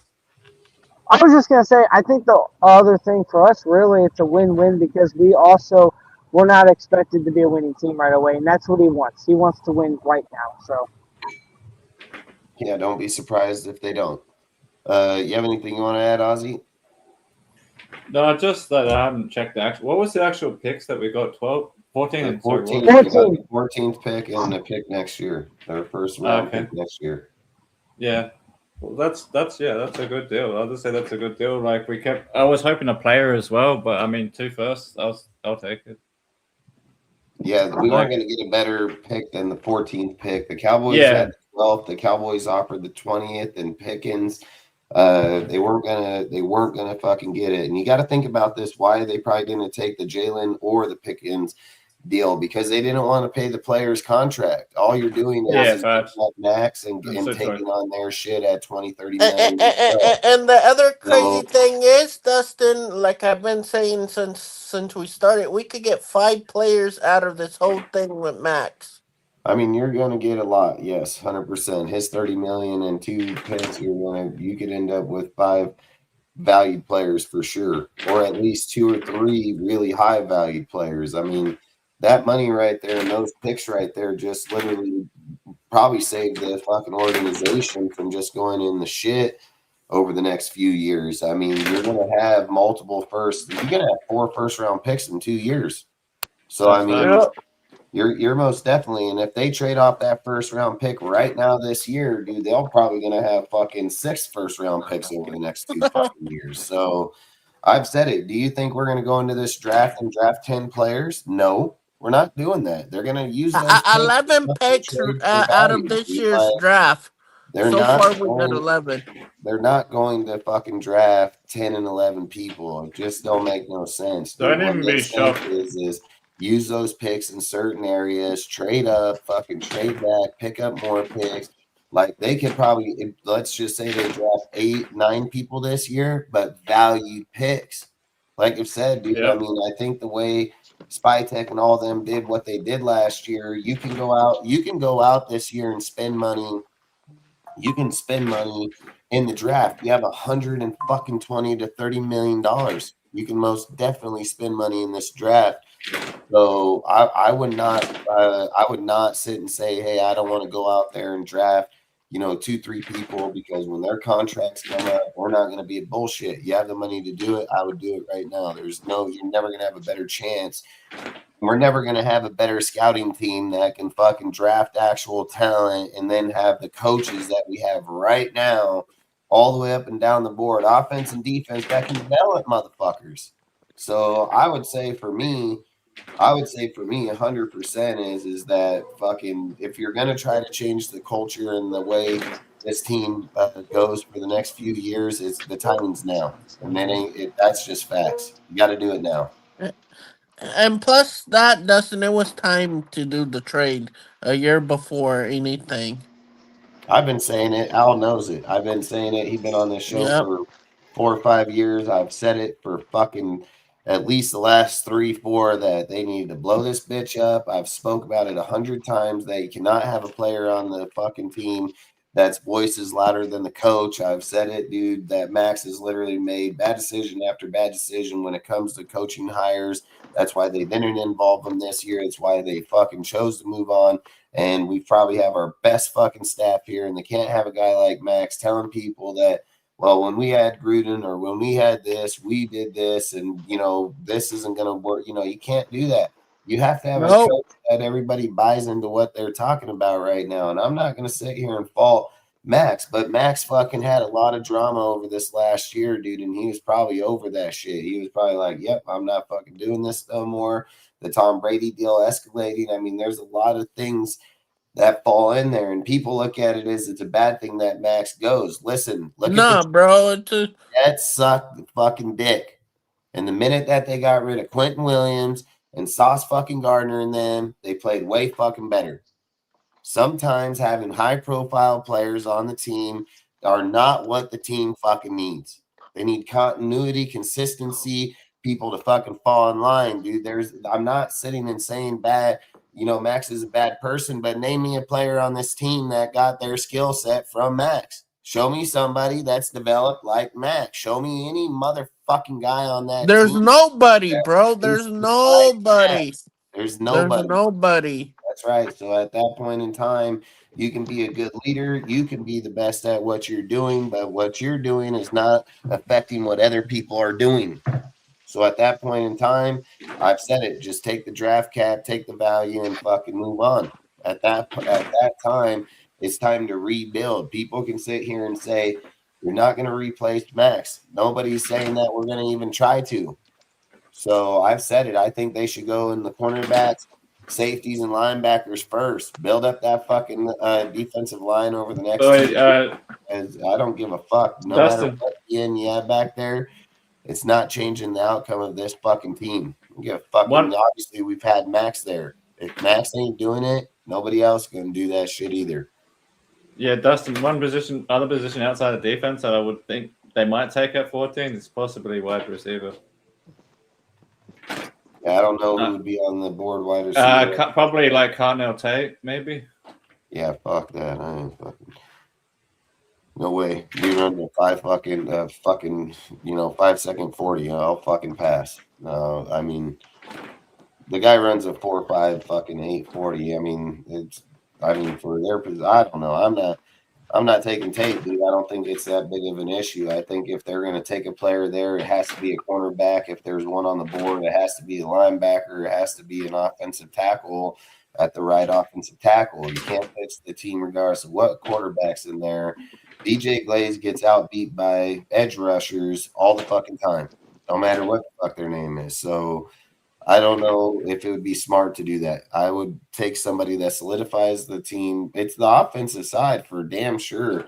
And if you're going to go defense, I think you'd probably shoot for it right in the beginning. If you're going to take if you take Fernando, I would not doubt if you take Omar Cooper Jr. at 14. Another one is probably Jordan Tyson. That's another one I could think might fit Kubiak's system. The one from Arizona State. I mean, it would be Omar Cooper all day long out of these guys. Omar Cooper knows the system. He plays it. He knows it. He's that guy. I would take him at 14. I mean, I would have to see where he's sitting at in the draft now. If he jumped up during the combine, I would have to just see where he's at in the combine now. And I know he killed it. So I know damn well he can probably most definitely be in that first round somewhere. I just don't know if you're wanting to, maybe the end of the first round, maybe. Maybe they trade back. Maybe they don't stay at that and they trade back. So and pick them up. I mean, I think it all depends on who you're taking that one. I think that'll determine. I'm just saying to protect the quarterback. I'm thinking the receiver could be the next spot. Another one I like is Denzel Boston out of Washington. He's a good outside receiver. I think they would target Casey Connect in the second round because they like the guy a lot. I think they're going to go O-line. I mean, the O-line, Kubiak can't run that ball or do what he needs to do without fixing the O-line. I think that's going to be the focal point if they don't get it done in free agency. And again, free agency will determine the draft. I mean, it's hard to determine what we think we'll take in the draft because you don't know what we've gotten in free agency yet. If you go through free agency, you know damn well what you're going to be targeting in the draft. I mean, you didn't hit up people here in free agency. You're going to need to, who the fuck you need to target in the draft. So if you go out there and, we're going to get a receiver or this, and they take Alex Pierce, well, why would you take a receiver at that point? If they go out here and fucking fix the O-line, and why would we take no tackle at that point? You know what I mean? Like, there's a lot of questions that go on here. If they hit up the Niners and the Niners are like, hey, man, we'll trade you fucking Mac Jones. You give us a fourth, or you know what, give us a third because that's what they got for Geno last year. Let me fleece you too, type shit. I mean, I think he'll get it done, or he can go with fucking Malik fucking Willis. That's done phenomenal over the last 8 games that he's played in the NFL. You're going to get him on $30 fucking million. You can probably sign him up for 3 year, $90 million real quick. And I don't think he's going to fucking fail anybody. I mean, at the end of the day, there's multiple ways you can go with young, talented quarterbacks that are in the NFL right now that have played football games that have failed and now look good. There's a big difference. Fernando's never played one fucking snap in the NFL. Nobody knew who Fernando was until week 8 in college football. Like, why did people just all of a sudden think that this dude's too all be all? Like, I think at the end of the day, if you can get systematic quarterbacks that come from that system that have shown development, dude, and are succeeding in the NFL right fucking now, I believe that would be a way fucking smarter choice than going after a quarterback in the damn draft. Now, I can understand if we were sitting here saying, you know what, man, there's just really nobody in the quarterback deal. But when you're sitting here saying that you got people like Tua, I don't give a fuck he has concussions or not. He played very well in Mike McDonald's system, and that's a fucking Kyle Shanahan system. So I'd most definitely be looking at Tua. I'd most definitely be looking at Kyler Murray. I'd most definitely be looking at Mac fucking Jones, and I'd most definitely be looking at Malik Willis. And those are 4 motherfucking quarterbacks that are all young motherfucking quarterbacks outside of Kyler. I think Kyler's a little older than them, but it's still a probably way better, more explosive player due to the fact that I'm telling you, Kyler is an elite motherfucking athlete, dude. And you put him in Clint's system, and he might just murder your motherfucking ass. He can't throw behind the pocket as well, in the pocket as well, but that motherfucker moving out of that pocket and just burning you. I mean, I've said it. I don't think there's a more athletic quarterback in this motherfucking NFL, and that's including Lamar Jackson, dude. Like, I believe Kyler is most definitely the most purest athlete at that position. So I would not count him out. But I would just say, like, it's hard because I would say Tua can fit the system really well. You can sit there and say that Mac Jones is going to fit the system really well. Malik Willis is going to fit the system well. So if you look at Malik, you have the dual threat of Kyler, just taller, taller player, but you really have the same. He can run, he can throw, he can do all that shit. Then you have fucking Mac, that's fucking more behind the pocket, which would probably fit his system better due to the fact that it's fast reads. That's what he fucking wants. Fast read, fast read, fast read. And then if you're looking at fucking Tua has the fast read. He just doesn't have the mobility to take off as well as other people do. So, I mean, you have a lot of good choices with a lot of good options with a lot of different routes on there. And if we're sitting here saying that, man, fucking Clint Kubiak's been most successful with veteran quarterbacks in the NFL, but we're about to go draft one and start him, like, fuck, that's crazier than fuck. I don't know where the fuck that would come from because Clint ain't never showed that in anywhere fucking place he's gone. So I would just say when we go in the free agency, I think that's going to most definitely determine where we're going with that first overall pick. And like I said, we could all sit here and say we're taking Fernando and we draft or we go get a 25-year-old guy. I'm bet we are not getting fucking Fernando. Like, there's no fucking way you're telling me that we picked up a 25-year-old dude and we're going to draft Fernando. Like, why the fuck would you do that? That'd be dumber than fuck. Why wouldn't you go get Kirk Cousins? But I heard Kirk Cousins was going to retire and go to fucking TV. So I heard he wasn't even going to play in the NFL. And maybe it could be a bullshit lie. I don't know. I'd have to look it up. But I did get told it. And then the other thing is he would be the smarter option. Pick him for a year or two, develop fucking Fernando and go that route, dude. But if you're telling me you're getting a 25-year-old kid, I'm just being like, yeah, well, we're probably not drafting that motherfucker straight up. So I would fucking look to take, in my opinion, I think it would, I don't know, because Tua is a great option. I mean, Kyler is probably going to go to the Vikings or Steelers. Tua, I mean, fuck, he can end up the same deals. If it was me, my concern with Tua, dude, is the concussions, man. The concussions. I would lock in on, if it was me, I would lock in on Mac Jones and Malik. If it was me. Yeah, do Malik or Mac, yeah. Yeah, and I don't think quarterback is as important as some people are trying to make it out to be. You know, Hey, like hey, Dustin. Yeah. Hey, Dustin, do you know fucking Charles Woodson's pissed off right now? For what, Matt? Yep, for the Mac trade. He fucking threw angry emojis up. Well, they do that all the time. I mean, and everybody's going to try to show support to Max. You know, that's how it works. And then next year they'll be talking about somebody else, maybe a different corner, middle linebacker. You know, listen, football, there's a reason it stands for not for fucking long. I don't know why back when I was growing up in the 80s, 90s, and early 2000s, people knew what real football stood for. As we got into the mid 2000s and fucking where the fuck we are now, it's like fucking people just fucking forgot about football. Like literally forgot about how shit was built, how it was made, how the Raiders ran, the organization, how Al Davis shipped off fucking some of the greatest players and fucking coaches. I mean, I'm not understanding where the fuck all that just disappeared. And I know why it disappeared, because fucking Al died and Mark took over and he's a pussy. I totally get that shit, but that's not what the Raiders stood on. Never has, never will be. Fucking if you walked out there and said you were bigger than the motherfucking shield here, I'll ship your ass off probably in 24 hours. Like, when he'd surely pull you off his fucking field. I mean, I don't understand where all of a sudden the history of what we've done and who we've been. This is what he said. I'll tell you beta for beta. Charles Woodson.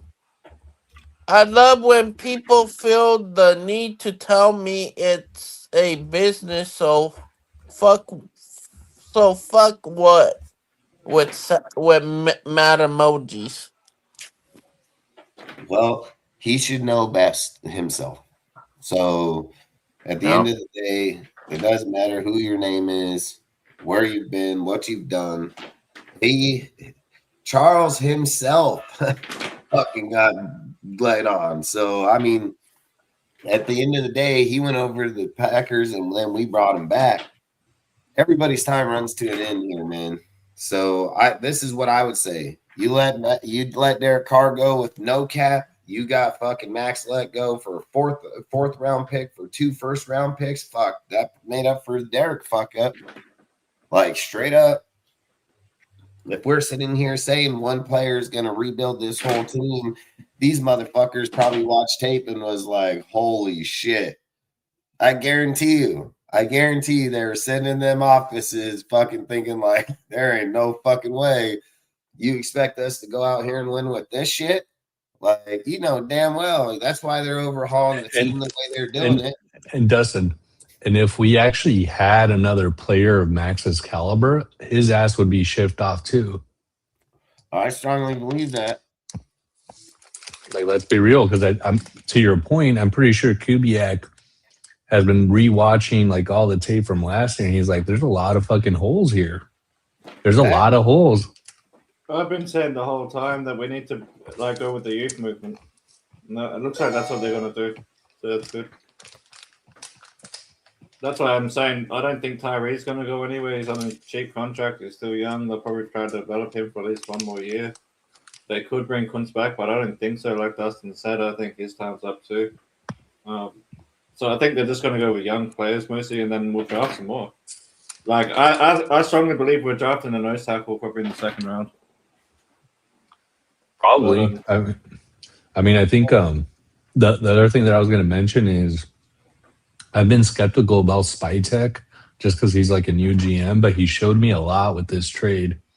He showed me that he's very strategic, and he showed me that he's a very, very strategic and very patient, because Dallas was actually offering a 1st and a 2nd. Fuck no, he was staying pat with the first 2. Yeah, exactly. But he was holding steady, so you get those 2 first round picks. And another guy would have just pulled the trigger and would have gotten nervous and anxious, been like, all right, fuck it, this is like the best deal that I could get. But he held pretty firm and steady, and he landed the 2 first round picks, which is massive. It is. So kudos to Spytek. Yeah, kudos to Spytek. Now, obviously, the homework is he's got to hit on these picks. Spytek will hit. Look, if I was the Raiders, I wouldn't trade with the Jets. I wouldn't. The Browns brought in Ty Simpson and had an interview with him. The Browns want to fucking look for a different quarterback. They already know that whole fucking core is probably botched as fuck. They're like, you know what? Fucking if they're bringing in Ty, that shows that they're interested. Us trading from 1 to 6 is going to get way more fucking trade value than us trading from 1 to fucking 2. What are they going to offer us? A 2nd round fucking pick? I mean, if we trade to fucking 6 with the Browns, let the Browns get the 1st overall pick. They get fucking Fernando. They got fucking what's his name now? Fucking why am I spacing the Browns head coach's name? Fucking Munkin. Todd Munkin. Dude, I mean, you're gonna fucking kill it. You're gonna fucking kill it. So if I was the Browns, dude, I mean, I would 100%. I would try to make the trade with them. I would try to get them for 3 first round picks, dude, and fucking maybe a 2nd, maybe even 2 fucking seconds. I mean, that's what I would do if I was the Raiders, because you can probably get it from them. You can probably I'll probably go 6 and 24 this year. Just look at their draft picks. Yeah, I mean, I would fucking go. I wouldn't go 100%. I would go after the Browns if it was me. You got to be more strategic in the draft, dude, and you can most definitely get Reuben Bain at the 6th pick. So I think we get someone there for sure. Reuben Bain, or even fucking Averill Reese, the way that the combine worked out. So I mean, or Sonny Styles. I mean, you're right at the Sonny Styles is a beast, bro. If you can get that 6th spot, look, I've said this. You cannot erase fucking 4 years of tape in college. Just because a guy has a good combine does not mean that changes the way he plays inside of the game and live tape. People can go test all they want, but he has live tape and what he did this year. So You cannot wipe that shit away. And did he play good? Yes, but he did not play very well the year before. So I would just say, like, yes, Styles is good. Averill Reese would be the guy that we would need, an all-around player in the 3-4 defense playing outside edge. Averill Reese is gonna fucking murder you, like straight up facts. So He's gonna fucking cook there, dude. If we're sitting at 6, those are the guys I think we need to be targeting. And if I was the Raiders, that would be the team. I would start fucking floating. Hey, who you rolling with that quarterback? You know, like that's the shit I would start doing, because at the end of the day, I don't believe Fernando fixes this team right now. Could he fix it in a few years? But I've said it. Why would you go do that? Why not just take the lesson that what the fucking Chiefs did? The Chiefs in Green Bay. They're famous, dude. Like, Chiefs knew that it was right for them to sit Patrick for that year behind Alex Smith, go out there 13-3 fucking team.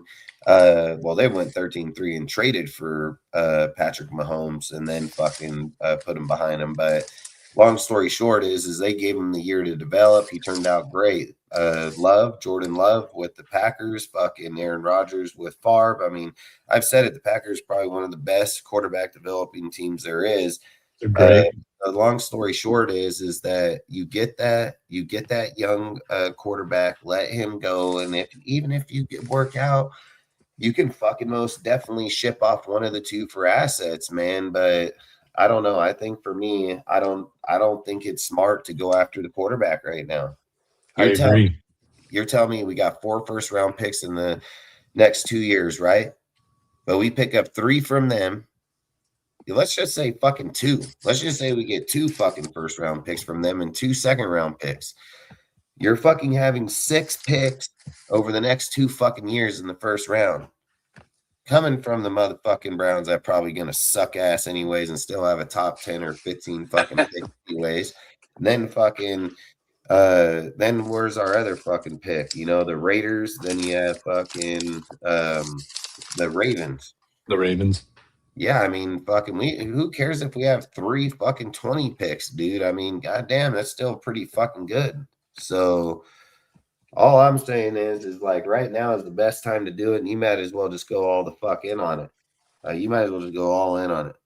I agree, dude. We've been talking about it, you and I, Dustin, for fucking 4 or 5 years. You got to rip out the stitches. You got to clean out the wound and do all that shit. You got to rebuild from the ground up. One comment that I wanted to make, this trade also signaled something else to me, which is they didn't hire Robbie Leonard because of Maxx. Facts. Like, Robbie's still on the staff, and they obviously let Maxx go. Robbie's the guy who interviewed the best. So that actually makes me happy, because I was a little concerned that they hired his ass because of Maxx, but this shows me that it wasn't because of that. It showed that he was the smartest guy in that interview, just like Spike exactly in those pressers, that, hey, we got an impressive guy right here. Interview him and see what you think. And he interviewed and he fucking showed him he was good at what he's thinking. And he's been looked at for the last 3 to 4 years being here by other teams in college and so on. We just turned them down. So, like I've said, I mean, I think Robbie's going to be just fine. I don't think Robbie's going to have an issue. I think he's going to be more aggressive, and I think he'll probably be able to get more done with less, is what I would say. So, I think so too. And it's just like Mike McDonald said at the Media Row. He's like, he comes from a very good system, and he's like, I have a lot of faith in Rob Leonard being able to get the job done. So, I mean, even himself said, like, he's a very smart man. He comes from a very good deal. So I would just say, salute Mitch. I would just say I think we have the right people in the right places, and we have the people that are not afraid to trade whoever the fuck their name is. Don't give a fuck. I agree with that, Dustin. I also think I know that Robbie's gonna run a pretty multiple front. He's gonna flip over from like the 3-4, 4-3, 5-2, etc. But we're primarily gonna be a 3-4 in base. and I'm not saying that Maxx can't play 3-4, but he's really a 4-3 end. That's his natural position. So you were trying to, not saying that he can't play in the 3-4 because I think he could still succeed. He's going to play there in Baltimore. Exactly. He's going to play in his natural 4-3 position, hand on the ground, over the tackle, etc. And I don't think that he was necessarily going to fit in this new scheme as well as in prior years. Because, I mean, he's been playing what? In the 4-3 his entire career.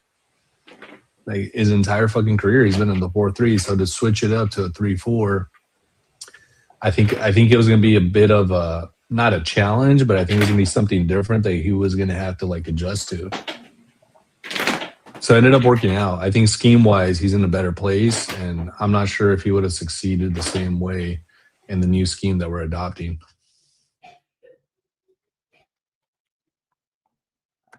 Yeah, I mean, that's facts. I mean, I think at the end of the day, you have to bring your best talent in here that can most definitely fix this team. And look, dude, I get it. Like, he says he wants to win right now, but I think we're gonna win games right now.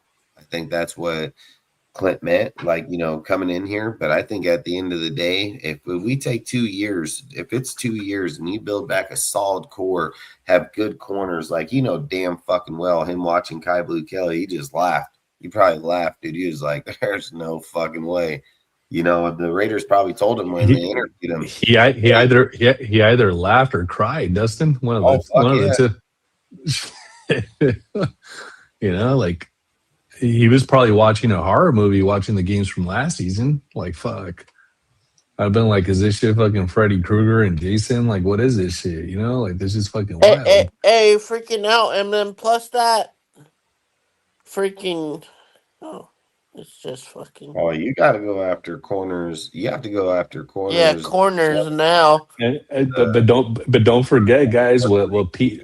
You got corners and DBs. I mean, that's 100% facts right there. And Dustin, don't forget what Pete said last year. He thought that this was the strongest fucking back end defense he's ever had. Like the fucking. Oh fuck, man! You're gonna make me fucking laugh out of my fucking bed. He said this was the best. He said this was the best secondary. If memory serves, I'm not making that shit up, right? No, bro. I'm about to fall out of my bed. Don't say that shit again. I mean, keep me honest, guys. But didn't he say some shit like that? That this was like, fuck Pete. He said that fucking Seattle team would get mad at him, man, and I think they're embarrassed by him. You know, they should be embarrassed with that croak. They fucking head coach like that, to say a comment like that about that trash ass fucking team. I mean, at least he wasn't alone. I mean, you had Chip Kelly comparing fucking Jordan Meredith to Jason Kelsey, so that shit was fucking. that was the wildest shit I ever heard in my fucking life. That was easily like one of the best sentences ever Dustin, played. Now I have a question to ask you now. Do you throw some money at Lindenbaum now? Fuck, no, I don't think so. I'm not, dude, because at the end of the day, Lindenbaum's pass grade, it's going to hurt the team, I believe. I mean, I don't think you go after Lindenbaum. I mean, I think you need to probably just move JPJ over and try to figure out. Yeah, JPJ or draft one, I think. JPJ knows the run and pass, and he's graded out really good, and he's going to be playing in his best fit system. I believe in Kubiak, and you're going to try to have a long relationship with your center. I don't know why the fuck you want to do it with JPJ. I think it can go one of two ways. I think you'd be smarter to go after guard than you would be to go after a guy the center that runs. Would you go with Venator? Fucking what's his name that plays for the Jets but was out of USC? Venatecker, or what's his last name? Verataka. I don't know. I mean, Elijah Verataka.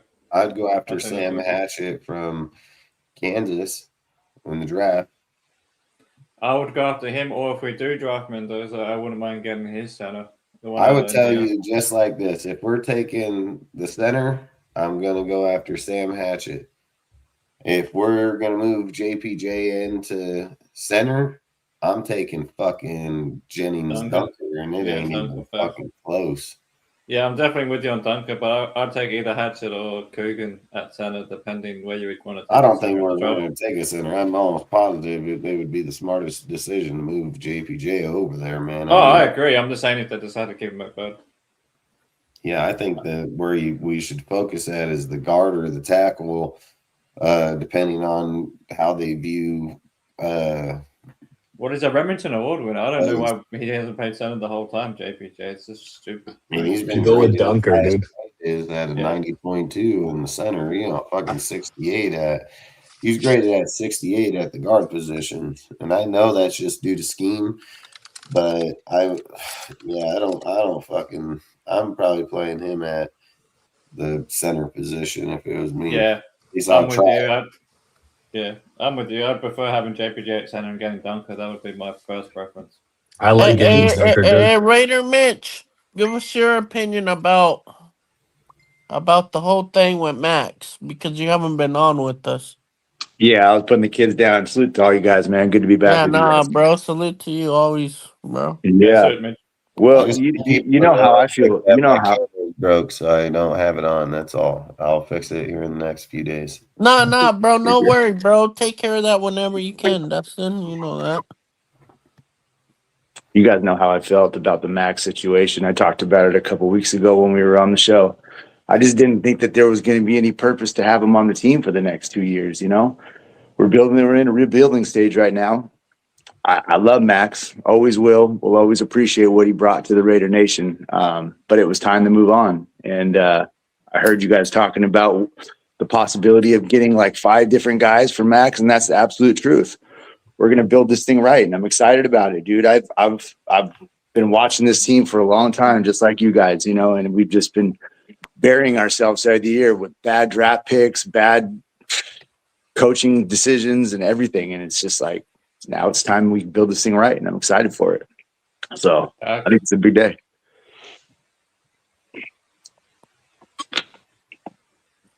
Who would be your player at pick? At pick 14? Yeah. Man, it's really going to depend on what we do in the free agency. I can't tell you right now.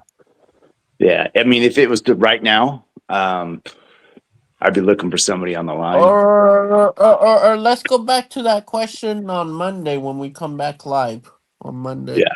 If it was right now, that question's got to be more answered after free agency. Just like I said, I mean, you can make all the prediction you want right now. Everybody can think that they want Fernando, but I'm going to keep saying it. If they walk out of this with a guy that's 26 years old, I think the writing's right on the fucking wall.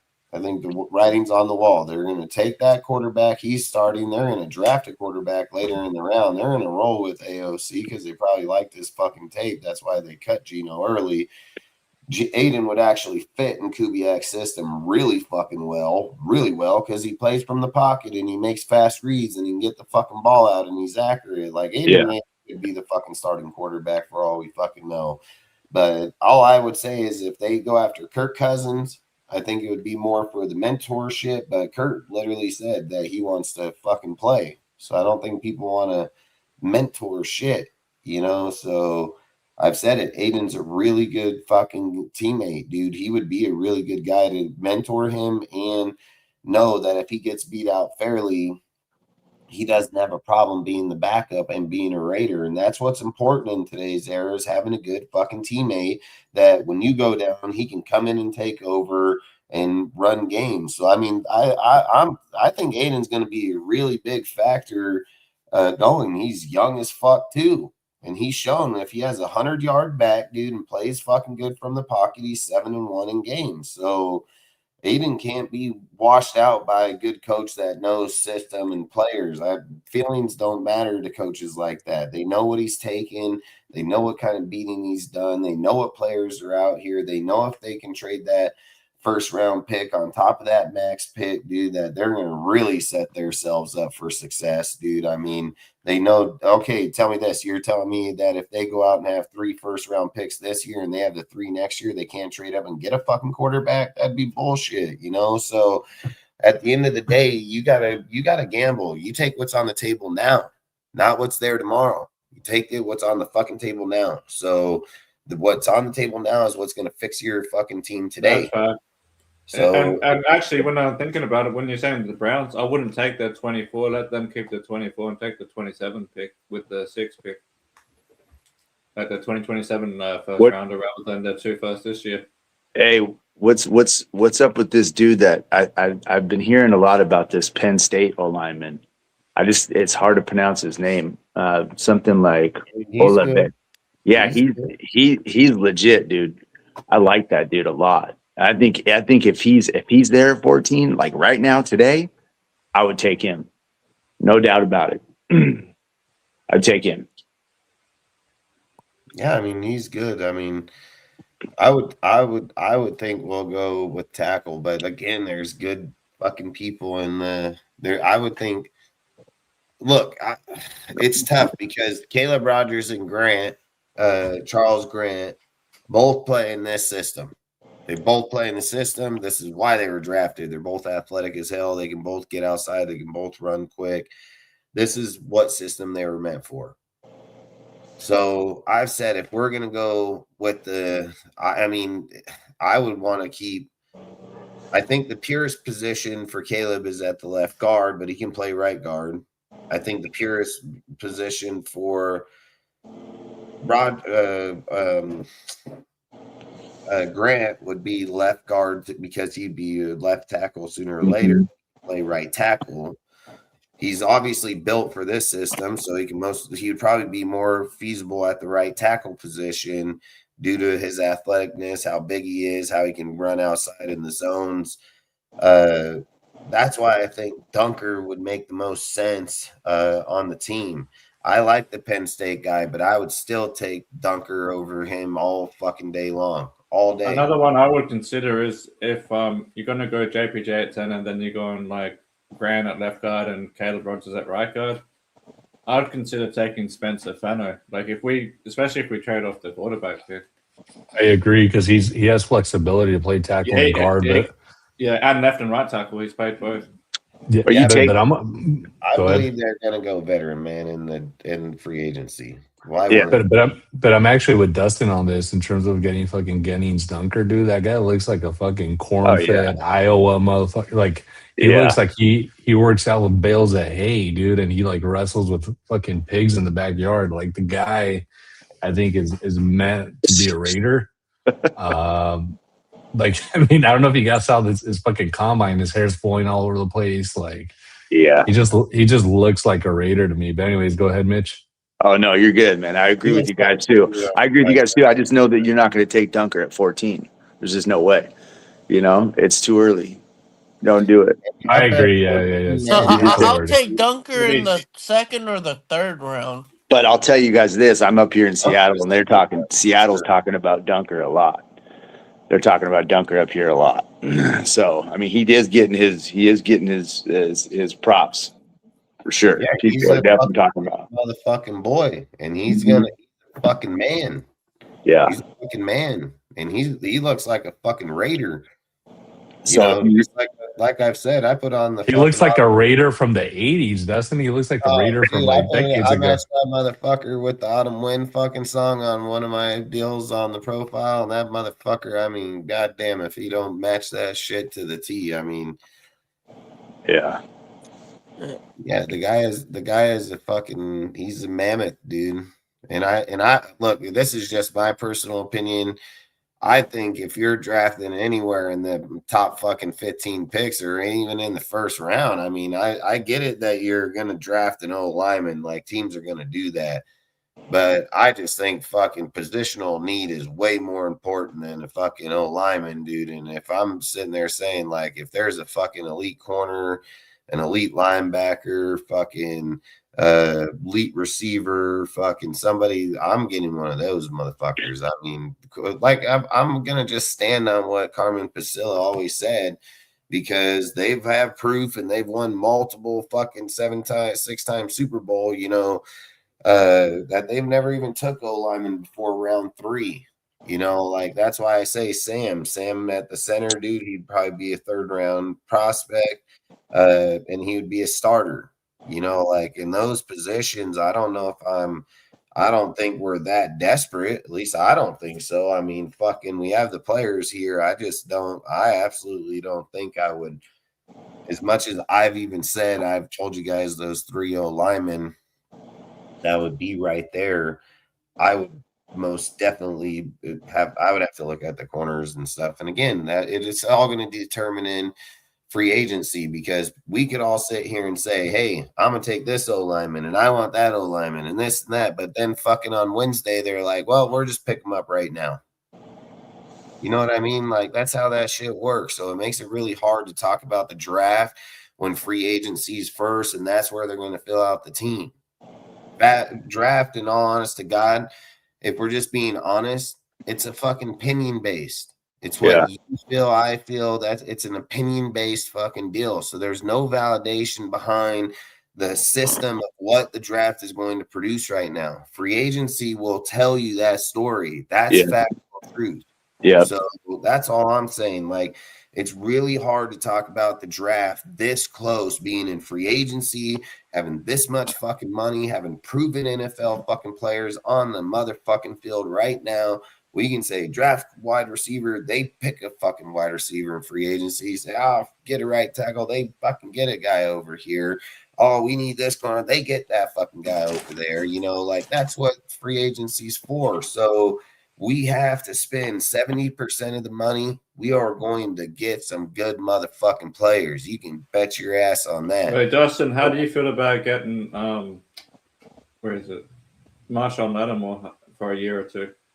I don't know, man. I have to go back and watch tape on him in over there. You know, like, was he playing good or did he fall off? I don't follow the Saints enough to say, like, where name wise, I would say bring him on over here. He's a fucking man press corner, dude. What he's done in his career, but you can't go off of it's what you've done for us lately. You know what I mean? It ain't what you've done in the past. It's what you're doing now. So I think if it was me, like, there's some guys out there, I would try to go Tremaine Edmonds instantly, middle linebacker. I've said it. He has his brother here.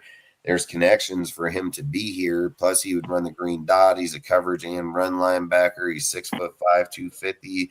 The dude would be one of the better linebackers we've ever fucking had here, period. So I would say Tremaine should be most definitely an option here, 100%. You know, like, there are certain players that are getting released or sitting out there right now that I feel like if we target them for this type of system right here, we can be a really good damn team. I mean, you think about Bradley Chubbs getting released off there. I would have to, again, see where he's at, but he can play pretty good in the outside linebacker position, just like he did with the Broncos. So I've always said you're as good as the system you're in and with the people, and they're still young enough that has production on them.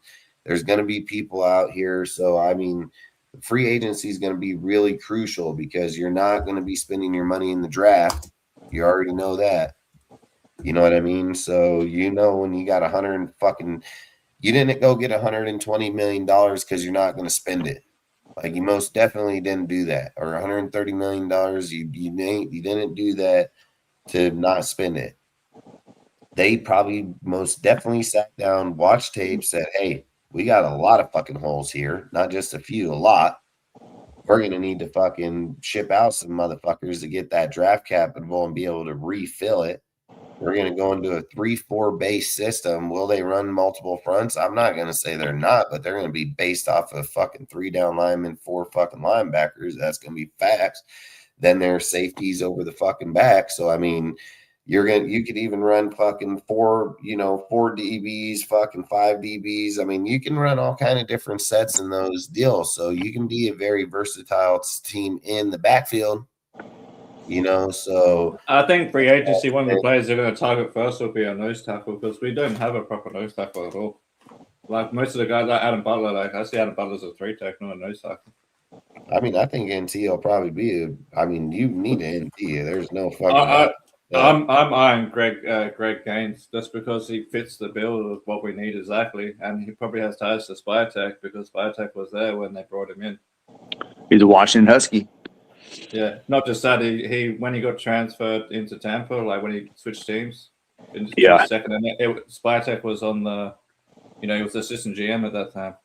Alex Ingold is back. He's in free agency. He's a fullback, dude, and I'll he take plays him. out of that system really good, Al. So, I mean, I would most definitely look to bring Alex Ingold in here and give him a look at real quick. But I do I'll take believe Alex that Ingold they'll back. also try I'll to bring I'll bring Alex Ingle back. In They're a going to look to heartbeat. target that dude from Michigan market. That dude from Michigan, they'll most definitely look to target him too. So I would not be surprised if Ingles on that list, but I also don't be surprised if they target the fullback from Michigan. Did you guys talk about Monroe Freeling? No. He's the tackle from Georgia. He had a pretty good combine. I did talk about him. Okay. I said Caden Proctor, Monroe Freeling, and Blake Miller. Yeah, that I would go after. Yeah, he had a good combine. What's up with Trent Williams news about him and the Niners having a little bit of beef going on about contract? Nah, bro, I'm good off Trent. I ain't gonna. No, I'm not saying. I just seen something that they were talking about maybe having some issues with his contract because they don't got a lot of money to spend this year or something. He ain't gonna restructure it either. No, he won't. Niners are fucked there. Yeah. I just Fuck the Niners all I want. Keep fucking them over. Fuck them. Yeah. I get that. I was just thinking, Jack, I don't know if I have heard from Mike tonight. I did message him earlier, to be honest with you. What's up, Jack Kenna? I know last time I talked to him, he said he was sick, so I don't know if he's still sick or not, but salute, Jack Kenna. I don't know, Jack. You live by him. I mean, hell, you can go see him. I can't go see him, but I haven't heard from him, and I know that he told me the last time he was on the live that he was sick as hell. So I don't know, man. And I'm pretty sure Mike's fine because I saw him on your show the other night after your show. There you go. Yeah, he's good. Yeah. That was like what 2 days ago, I think it was on the Up show. So I don't watch other people's YouTube channels, so I can't tell you what. Okay. Yeah, I don't watch very many people's. It's one of the few just because Mike recommended and he's on there. So yeah, I'm not gonna lie. I just feel like free agency is gonna be a big move for the Raiders to go. I mean, I'm just gonna be dead ass. Free agency will be. I mean, we'll be making moves for sure. We're gonna be signing fucking players.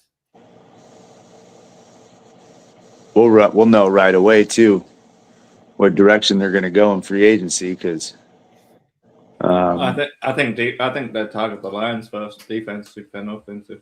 Yeah, because if they go offensive line in the free agency, then they know they're taking Mendoza. Yeah, with I the think defensive line too, just because too many holes in the D line as well. Yeah. With the potential, I mean, I like AOC. I always have liked AOC. You give him a line, I mean, it wouldn't be. I would be okay with starting him off the year. I really would. I don't want to spend a lot of money on these other quarterbacks and these big, like the Linderbaum and all. I don't want to do that. I don't think that's the right thing to do. I really don't. You could find a lot of other guys out there with less money and build this thing right. I agree, and rotate. You don't need to be doing the Christian Wilkins thing and paying this dude. You know what I mean? We've done that too many times before, and it just never works. Never works. Just how would you guys feel about Kyler Murray for 1 year, $6 million? Absolutely not. Absolutely not. Absolutely. I would more lock in on Kyler. Wouldn't be a bad option. I mean, he could most definitely play in the system, but I would more focus on.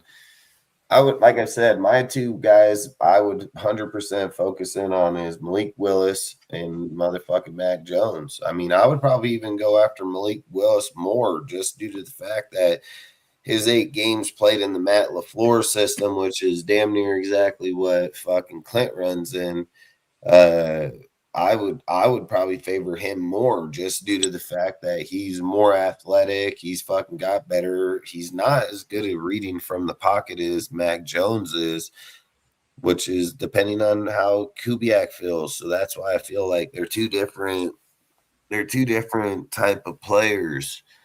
And if I was going to take Kyler, I would take Malik first, just due to the fact of his size, and he can do the same thing. So, personally, if I had a, oh, sorry, go ahead. No, you're good. Go ahead.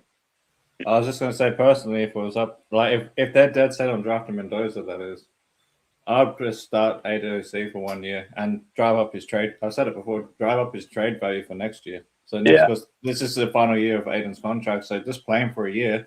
It'll drive up his value. Hopefully you can get a 3rd round pick for him next offseason.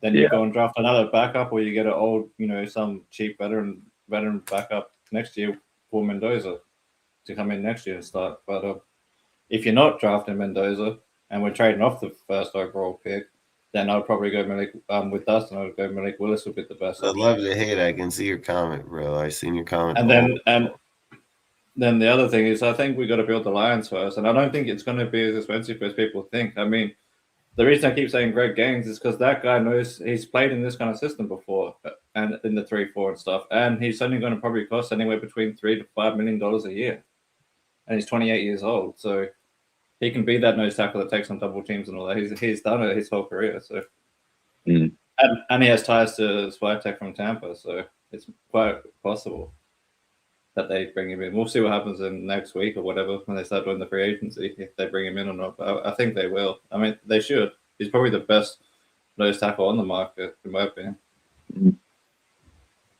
Who?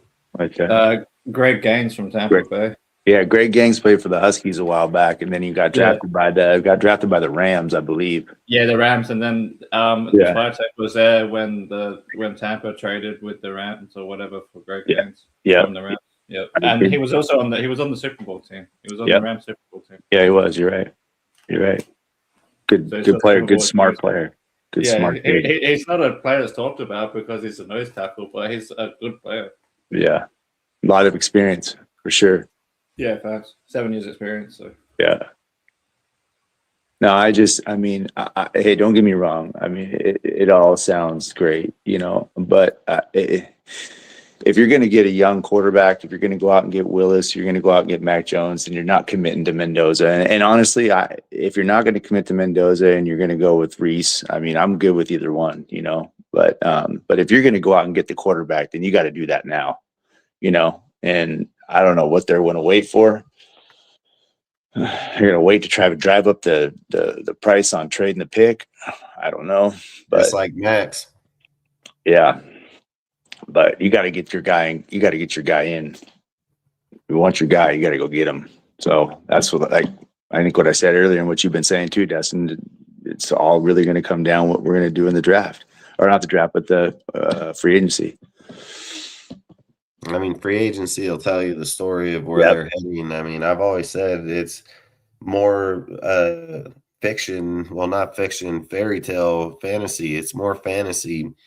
When you're thinking about like what you want in the draft, what you want in the free agency, the way that the teams are built is, and I've said this, free agency, you go out there and get solidified players that's been there, done that, a core base of a team. You build a core base, and then you go into the draft, and these are your building pieces for a long time. But the reality is that just because you hit on a 4th round pick 1 year doesn't mean you're going to hit on them maybe for 10 years more later. You don't know when that pick's going to happen. The reality is you say, okay, we get a 1st, 2nd round pick every year. So you're trying to find your guys in those 2 fucking rounds. And then if you get lucky that you hit on a dude outside like we did with Max, I mean, Max was slipping all over the combine when he was doing his shit. I mean, if it wasn't for that one coach that went to Gruden and kept telling him to go watch the tape from Michigan, they would have never even got him, and they picked him in the 4th. So I've always said it just depends on who drafts you, what people are supporting you, do they like the coaches or not, or do they like where they're at, or are they just purely talented? Like I've said, I don't care who you bring for Brock Bowers, he's just fucking good. He's just good. Yeah. Just like Genty's fucking good. Motherfucker get hit behind the line, fucking 200 plus fucking times and still go put up 975 yards, like the guy's fucking good halfback, so imagine when he starts getting holes where he can contact a dude at the line or at fucking, linebackers 5 yards, 6, 7 yards off, and then let him crack a motherfucker. Every single time that Genty got a fucking lane like that, he knocked the fucking soul out of a guy. He knocked the fucking soul out of him. So what did Beast Mode say? Just keep hitting a motherfucker in the mouth over and over and over and over again and over and over and over and even over again and over. More.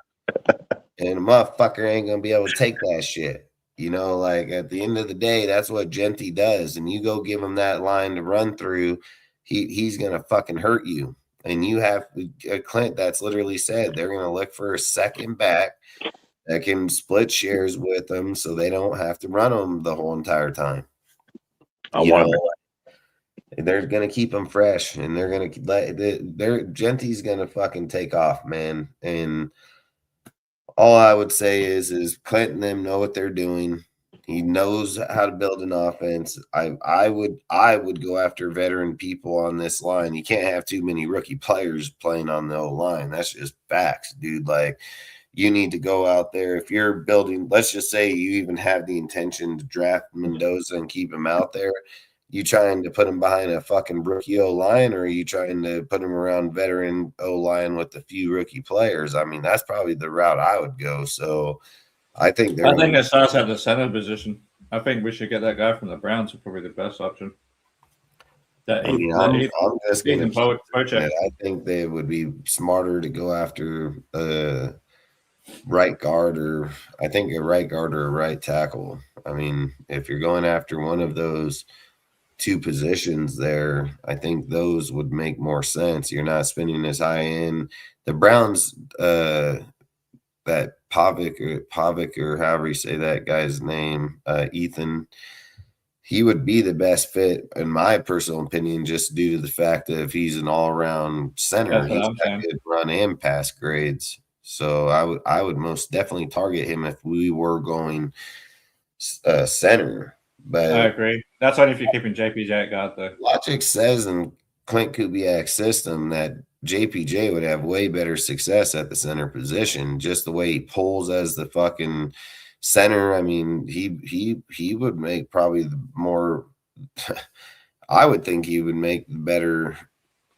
I think it's better if you're doing that if you want to also play Rodgers and Grant, because, like you said, Grant should be left guard and Caleb Rodgers right guard. And you can't play him at center. So I think JPJ, they should not get rid of JPJ. They should most definitely put him at center. Yeah. Yeah, they need to bring him in privately and do some drills with him or something. You know what I mean? Like, and they will. They got a great dude. They got 4 fucking O-line coaches here. So I mean, they're not lacking any knowledge at the O-line position. So, and then because the thing is, I think with JPJ being in what this be his second, third year, whatever. But or they're not lacking at quarterback coaches either.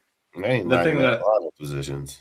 Yeah, the thing I'm saying is, if you put Miller at left tackle, that's a veteran, and then you go and get a veteran right tackle, like say Braden Smith, for example, and you have your veterans at the edge protecting the edge, then you can get away with having some younger guys in the middle. I mean, JPJ wouldn't exactly be a rookie either. The only real rookies would be Grant and Rodgers at guard. So, if you put JPJ at center, that is. Bro, I don't know, like, the one I love to hate, bro, like, you sound like a fucking woman sometimes. If you paid attention, dude talked about feelings Freelings a long fucking time ago. He literally said, hey, what do you guys fucking think about him? Fucking literally talked about him. Like, literally. Fucking he said, hey, I really like guy from Georgia. Fucking what do you want us to do? Fucking make an hour-long topic of the guy? Like, they already fucking talked about him. Like, that's the thing why I don't read the fucking chat. Motherfuckers over there getting their feelings about shit. They fucking talked about him. Pay attention.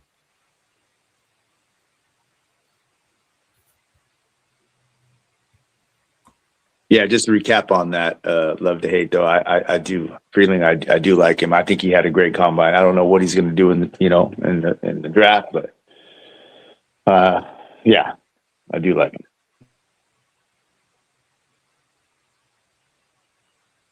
Yeah, I mean, Isaac, I think, like I said earlier, it's too hard to determine the 14th pick at the moment.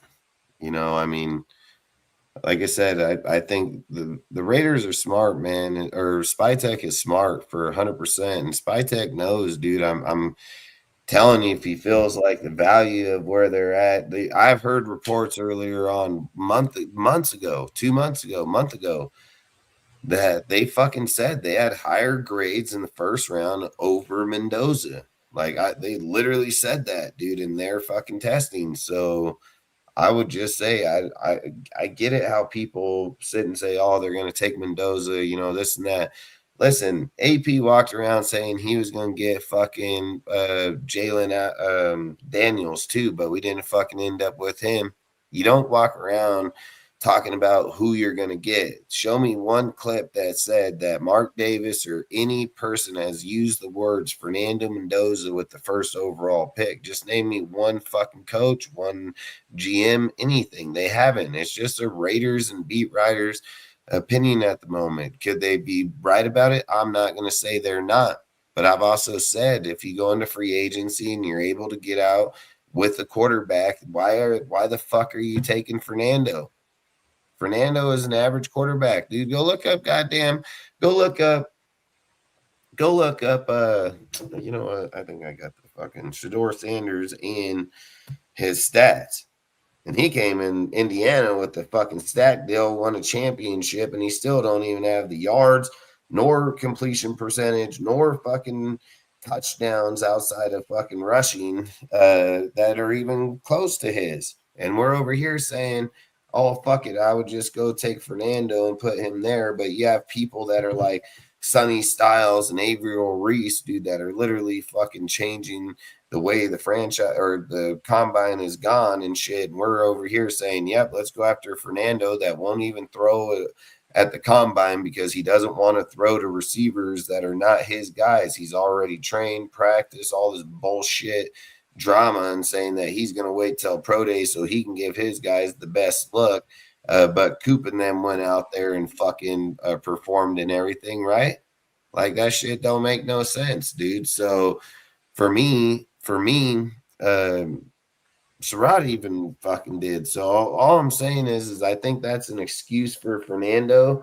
And you got to be very careful when you're watching that shit or listening to it or hearing it, dude. Like, that shit's not normal, dude. Like, do you think Fernando's throwing to Coop or fucking Serrata or any of them with the Raiders? Maybe he might throw with one of them.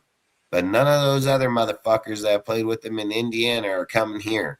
So he most definitely going to have to learn a whole different fucking core of people and not throwing at the combine. I just feel like it makes you look bad, dude. Like, I'm just going to be dead ass. I agree. I think it's bullshit. I think it should be mandatory.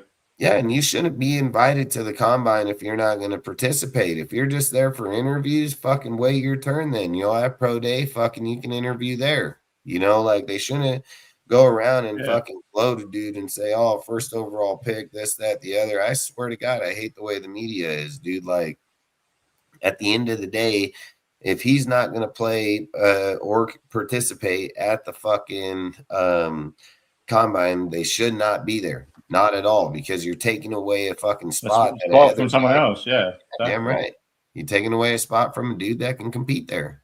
So I just feel like I don't like the way that they do that. I don't like that he doesn't want to show that he can be the best in every setting.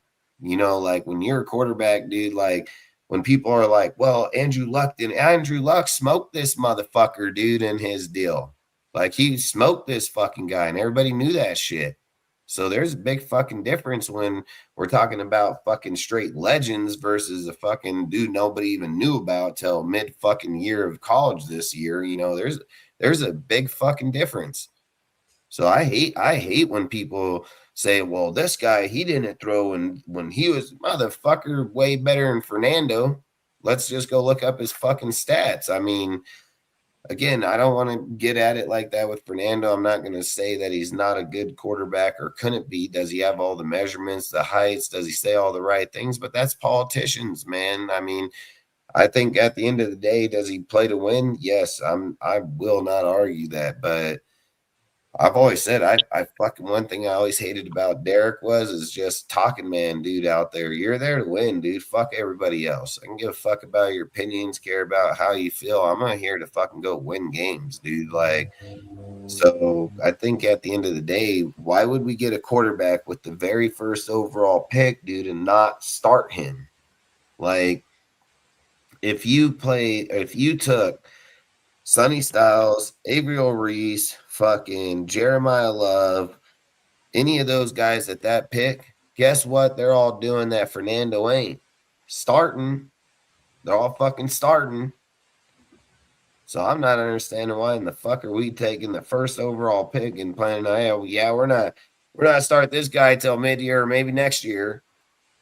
God damn, the fucking, at least when the Chiefs traded up, they went from 27 to 10. They didn't go to 27 to fucking first. You know, like, I don't think that's a good fucking deal in my fucking opinion.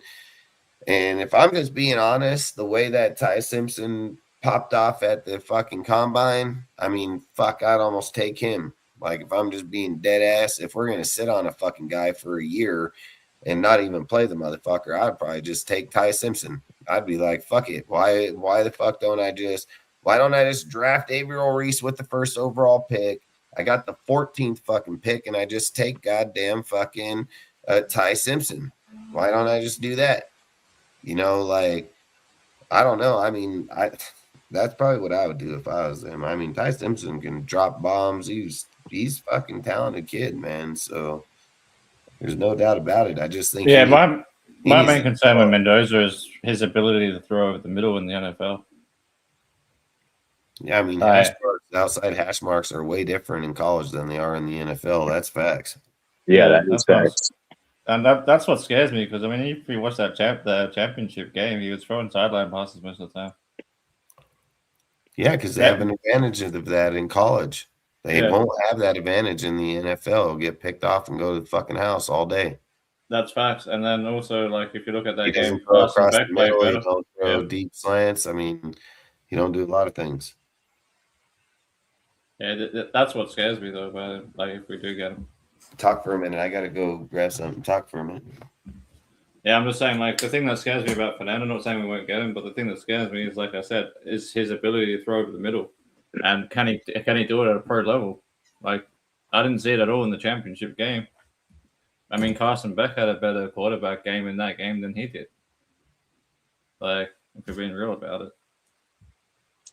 Like, you just watch the thing. Oh, go ahead. Oh, you're good. I was just going to say, I think my opinion really comes down to, like, trusting the process of what these coaches and what these guys are doing, you know, behind the scenes. You know, I like Mendoza. I do. And if we take him first overall, I'd be happy. And I think that if he's got to sit for half a year, or maybe even sit in a whole year, the kid's going to develop well. And he's shown nothing but progress. You know, I mean, he started off at Cal, wasn't very good, and he got better when he went to Indiana. And with the right coaching, which I think we do have, he's just going to get better. And we could all worry about him not being able to throw the ball across the middle, but he can be coached in that. You know, the guy has the ability to want to learn. And that's the greatest thing that he has. His biggest asset is the fact that he puts in the work. So I'm not scared with it at all. I mean, I'd really encourage it. I love Reese, though. I do. I like Reese a lot. But don't mistake me. I don't think Mendoza's a bad quarterback. I just don't think he's worth the first overall pick. I mean, if you're the first overall pick, you should already be able to throw over the middle and stuff. You know what I mean? Yeah. Yeah. I have no problem if we took him Mendoza at 14. If he was a 14th overall pick, then I wouldn't have a problem with it. But when you're saying the first overall pick, then that's Well, worrying. let me ask this question then. If the Raiders throw a wrench in this whole thing and they take Marvell Reese with the first pick, what's Mendoza going? Probably Jets. Yeah, exactly. Because he's got the talent. So it's not just that. It's also the fact that this quarterback class is very weak, and we're in desperate need of a quarterback, and it just makes sense. I mean, we just got to trust the process, man. Really. I mean, we could all sit here and say good things about him and bad things about him, and we could all look up stats and we can figure out, hey, this is what he does good and this is what he doesn't do good, and it's all true. It's all true. But when it comes down to it, like, hey, man, he gets a clean slate when he goes to the NFL. These guys have the ability. He's going to be coached by a very good Tom Brady, Clint Kubiak. I mean, Mike McCoy. I mean, there's going to be guys in there that are going to help develop this kid. He's going to be the first guy in there and the first guy out all the time. I mean, look at it. Look at the way he carries himself as an individual. You know, he's going to want to be good. He's going to want to help this franchise. And I'm all for it, man. I'm all for it. So, I'm on the boat of just getting a quarterback next year because there's more quarterbacks next year. But we'll see. Yeah, but I'm not real high on those guys, man. Like I see people in the chat talking about Manning. Like that kid is the biggest hype, dude. It's the biggest hype, and there really isn't anybody else I would even consider outside of Manning. Like I'm going to tell you guys right now. If Manning don't come out firing, you better watch the fuck out for Trinidad Chambers because Trinidad Chambers is going to come fucking firing back, and there's a reason that he fucking went back. The kid was already going to be probably a fucking late first round pick. He's gonna kill it. I don't give a fuck what anybody thinks. Trinidad Chambers is the real deal. That dude's fucking elite. He's lethal as fuck. He throws teams on his back, dude. And that kid, I don't give a fuck if he's 6 foot tall. He's a fucking true leader, man. That guy's a good fucking player. I like him too. I do. I like him. I like him better than Manning. I'll tell you that right now. I'll speak out straight up. Be the first round pick from that motherfucker.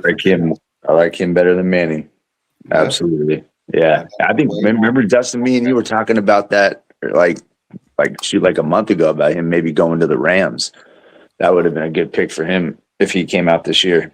Fuck yeah. And then I would have been scared as fuck. Yeah. For sure. That kid can play. He gets over at the Rams, dude. I mean, you might have to watch out on that one. I can't believe how much they gave up for McDuffie. Whew. Well, first, a third, a fifth, and a lot. And McDuffie, I love McDuffie. I mean, he came from Washington too. He's legit. But Washington, the Huskies DB coach back in the day is now the Rams DB coach, and he's the one that recruited McDuffie to Washington. And so that's how that trade went down. Well, I hope he can teach him like Spagnuolo can teach him, because Spagnuolo's made numerous corners very successful at the Chiefs. And when they left and gone elsewhere, they haven't been the same players. So I hope that guy coming from there and having that relationship can keep him playing at a very good level. Well, they had back at that time when McDuffie was there, they had a Byron Murphy there as well. So he was a real good DB coach. He actually was a defensive coordinator and then ended up getting the actual head coach job when Chris Peterson retired. And they shit the bed real bad after that, as far as coach wise. But he's really good at recruiting DBs. A great defensive back coach. And I've always said it's very important to have a connection with somebody. On the team, no matter how bad the team is or not. Yeah, it's the connections that drive players. Yep. Facts. Yep. Yeah. I don't know. Would you guys waste a lot of the money now, or would you wait until later cuts? You know, getting closer to camp when people are starting to cut guys because We'll save some for them, I would imagine. We're not Yeah. gonna use all that money. Raiders were smart. They went into the season with $30 million last year, more than we've ever that I've known. Yeah, that's fact. With that kind of cash, you know. Who's somebody you would have kept from last year? Who's one guy that you regret? Nobody. Maybe on Chasen. Yeah, me too. Okay. You said last year. Last year. The year before. Oh, sorry. Year before. Yeah, my bad. 100%. You know, and yeah, because if we have Chase on the team still right now, him and Wilson would be fine. Then you just solidify the nose tackle and everyone in other positions. Yeah, losing Chasen really sucked. We had him for the dirt too. I don't know why the fuck they kept fucking Snowden over him. That's just crazy to me. They just kept Snowden again. I know. I don't know what it is with Snowden. Like they keep keeping that guy. I mean, I get that he's like, you know, he does the dirty work. I get that, but he's nothing special. He has the size, everything. I mean, he had 3 sacks, interception. Yeah, he's pretty good, but he's a backup. I thought they were going to cut him after he got that DUI. Yeah, that's what I thought. He was in fucking Georgia. Yeah. I thought he was driving on the road when he was driving on the side of a fucking bridge. Right. Yeah. He was off like the front of a fucking embankment. Yeah, facts. At a fucking fancy place. Yeah, he almost went over a bridge. I think backyard, like he was going out to the lake. They had a lot of guys at that time, man. A lot of guys getting DUIs. Josh Jacobs too almost got one when he went on that wreck, smashed. And even Nate Hobbs had one as well. Yeah. That's Vegas for you. These guys. But it's kind of stupid to me when they get like the free rideshare shit from the fucking Raiders anyway, in the NFL. They get free taxi service. I don't know why the fuck they have to do dumb shit like that. Yeah. What's this guy talking about in the chat? Oh, he's talking about Manning Moore. Okay. I'm not big on Moore can be really good, man. I said Moore got 3 years eligibility. If I was him, I would stay there for the next year or two for sure. Moore doesn't need to come out. Well, who's it? Be a really good quarterback, dude. He just needs the time. I can't believe the more games he gets under his belt, and especially at Oregon, he's going to be a really good quarterback. So I wouldn't fuck up I would not, if I was him. He's fucking 20 years old, dude. I mean, if the guy's coming into the NFL at 22, 23 years old, he's got fucking, 50 games played in college. I mean, that's what you need these days. You need to see how players play up and down, when they're developing, when they're developed. Like I would not go. It's kind of like with Trinidad. Could Trinidad have came out this year? Yeah, I'm not going to argue it, but is it fair to him? Is it fair that he redshirted to fucking sit out so he can get his fair start at full season of him starting and have all the eligibilities for the awards, the fucking everything, and he had to fucking sit out till week 3, and then week 3 he comes in and takes over, and he wasn't even supposed to be the goddamn quarterback. The only reason he became the quarterback was just due to injury. So, I mean, like I said, I would watch out for him. He was the 8th Heisman candidate finalist, dude, and he spotted everybody 2 fucking games. I mean, I would not sleep on that shit at all. I mean, Trinidad's a good quarterback, dude, and he's going to be really good. I mean, Manning's really good. His bloodline, look what he did in that Michigan game at the end of the year. I mean, fucking Manning, if Manning comes off, he's going to be first pick because he earned it. It ain't going to be because his daddy and all their names or nothing. It's going to be because he earned that shit. And he has all the talent in the world. It's just, like I said, I don't know if it was the commercials in the beginning of the season. I don't know what it was with Manning. But I can tell you this, man, all three of those guys are going to be very talented quarterbacks, and they all could be every bit worth being a candidate next year's draft. And I mean, we're talking about 20 fucking draft players, dude. Like, I think it's just crazy.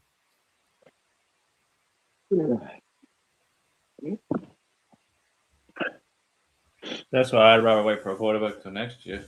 I can't believe Dylan Raiola went to Oregon. That was a shock to me. I'm like, well, what are you doing, dude? I mean, your only playing time is if Moore gets hurt. Well, why would you do that? You just played 2 years at Nebraska. You balled out, showed that you have potential, but then you want to go sit behind Moore in Oregon? What? I mean, maybe just to sit there and make money and then come out, go to the NFL? Like, makes no sense. Unless they're just playing chess. Oregon could just be playing chess, you know? Hey, I'm just going to take them so nobody else can.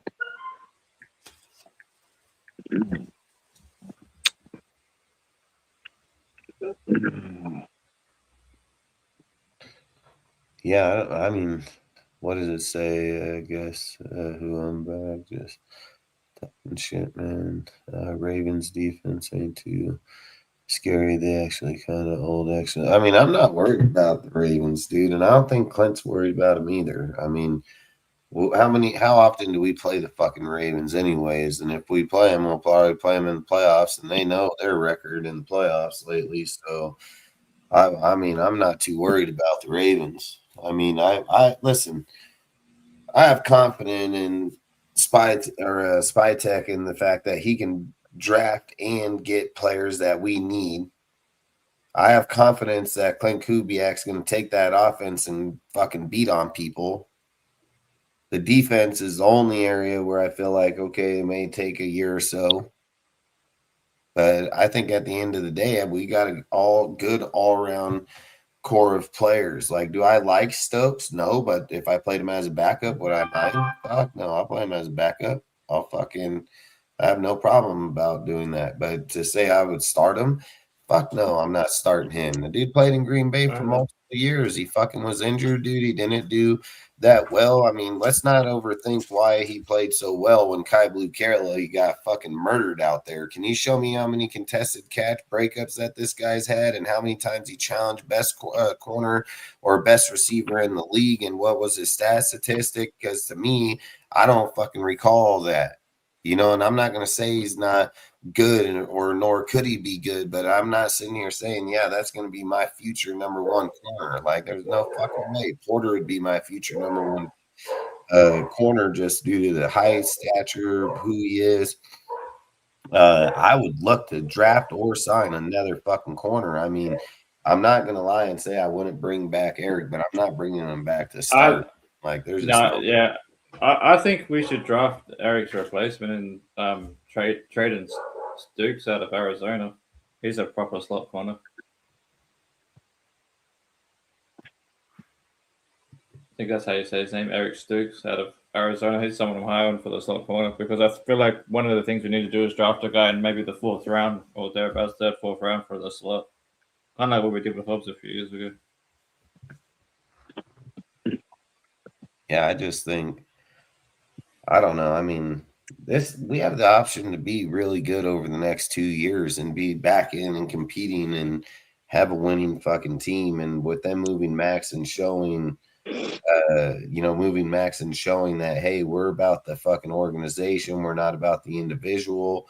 I've said it. I almost think Maxx is kind of coward, dude, because I've said from the information that I heard, he demanded this the whole entire time. And then he let people go out there and fucking try to defend him and talk about him, not saying, oh, he doesn't want to be traded. He's Raider for life. Look at the tattoo on him, blah, blah, blah, blah. And then fucking next thing you know, motherfucker he wants the fucking trade. He's over there posting on his fucking Instagram and shit, fucking putting it. He could have stopped the conversation not only in the Raiders organization, but he could also stop it on his own podcast and every interview that he fucking did, but he didn't, and he wants to sit here and act innocent and say, hey man, I don't control, that's white noise, blah blah. Yeah, you just played into that shit. You just played into that shit just like anybody else would do it. You just fucking did it behind you. Listen, Max says I'm a Raider for life, right? How would you guys have viewed Max 4 days ago if Max said, or let's just say a month ago? How would you guys look at Max and say, Raider for life, but you demanded a trade, right? Publicly. You got nobody gonna fucking say that shit. They're gonna start hating Max instantly because that's what Raider fans do.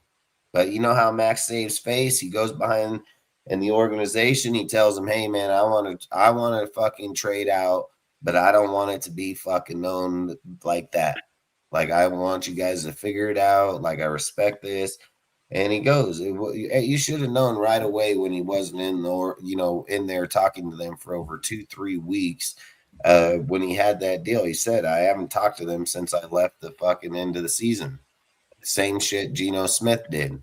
So all I would say is like, sometimes the writing's on the wall and we just choose not to be listening to it, so that's all I would say. Because Max, why would Max choose to leave right now with the best staff, best coaches, best everything we've had fucking the whole goddamn time? Like literally the whole time. We didn't sit there and say, oh man, Josh McDaniels, he came off that Super Bowl win and fucking get that. No, you watch Clint go out there and single-handedly fucking bring that team up and down there offensively the whole entire time, no matter how good that defense was. And yes, did that defense play good on Mike? Yeah, I ain't going to argue that. But there was a big difference between the play calling of Josh McDaniels and fucking Clint Kubiak. And if we're sitting here saying that we're going to be playing in the AFC West against the teams we play, that's the kind of guy we fucking need for sure. So I don't know. I mean, with Max, dude, I don't think anybody wanted to get rid of him. But I think at the end of the day, Max knew it. He had the chance to defend it. I talked about it on the show multiple times. All he's got to do is just say it on his podcast, come out public. And every time someone brought it up, what did he say? I've already talked about it enough. He never said, nah, man, I'm a Raider for life. I ain't fucking, that's just noise. I'm going to get back to rehabbing and I'll see you guys this year. Like when he was at the Excellent Award, right? He didn't fucking talk about shit about the Raiders. He didn't thank the Raiders for shit. So that's all I would say is like, you can't do shit like that, dude, and act like you're going to fucking be somebody over here. That's going to piss a lot of people off, especially Mark. Everything Mark's done, all this shit, dude, and you don't fucking bring up them or for nothing about it. Like, I don't know. I think there's a lot that adds up to all this shit, and I just feel like at the end of the day, the Raiders probably just got to the point where they were like, you know what, we can just get draft cap and have way more value in rebuilding this team this time around. And we have competent people that can most definitely develop and most definitely teach people and have. It's a great day, Dustin, to be a Raider. I mean, I think having as much money as we have with some of the key pieces, I've said the Raiders. Basically what the Raiders did was they just turned face of who's going to be the face of the organization. Brock and fucking Genty. It's going to be the offense. It's going to be the offensive side of the ball. It's not going to be the lone wolf Max no more. It's going to be Genty and Brock. Guaranteed. And if you go get Fernando, then it's going to be Fernando, Brock, and Genty offense. It's going to be the offense. So that's going to be no more defense. Hey, Dustin, I have a quick question. Who will be the defensive player? Captain. Defensive player captain. I don't think he's on the team yet. I think if they're bringing Greg Gaines, it might be him. Because he's been a team captain before. And, he can lead from the nose tackle spot. So. I mean, how in the fuck are we even going to talk about who the fucking captain's going to be when you don't even know who the fuck's on the team yet? Yeah. That's crazy that's crazy conversation. Have you guys talked about Jamel Dean yet at all? I don't know if you guys talked about Nah. him earlier. Previous show, on this one. Okay. I didn't know if you guys talked about him earlier. I didn't want to bring it back up if you already did. I like him. Talk He's about it. nice. Oh, I just like him. I mean, he's just a good corner, man. He's got Isn't experience. that one of fucking Spytek's days in Tampa? Yeah. He's from Tampa. I mean, he's been getting a lot of attention from the Giants, but supposedly there's rumors on fucking Mike Evans too to the Raiders. Nah, I don't want that. That's a waste. I don't want that. That's just my personal He's opinion. had a hamstring injury for fucking 5 years. Every year that dude he plays. Yeah. I mean, yeah, Raider Mitch. I went to the last Raider game up in Seattle when they last played with Josh Jacobs. When he did that big run. Okay. I was at that game. Yeah, me too. Yeah. I was in the end zone facing towards that run that he did. I was on the opposite where they came out of the locker room, the visitors' locker room. I had front row seats right there. I probably saw you then because I was in that same end zone. Yeah, but I was on the opposite side. Yeah, I was maybe. I was closer to the Seahawks tunnel, but same end zone. Yeah. I was more closer to the logo. Yeah, that was a good game. Good thing that Derek Carr audibled out of that Josh McDaniel bullshit call play. He saw something different. Yeah. No, my uncle was a season ticket holder and now he moved out of Washington. He used to live in Aberdeen. Now he moved all the way to Alabama, so no longer. Or he's still gonna have season tickets, but he's just gonna sell them. Yeah.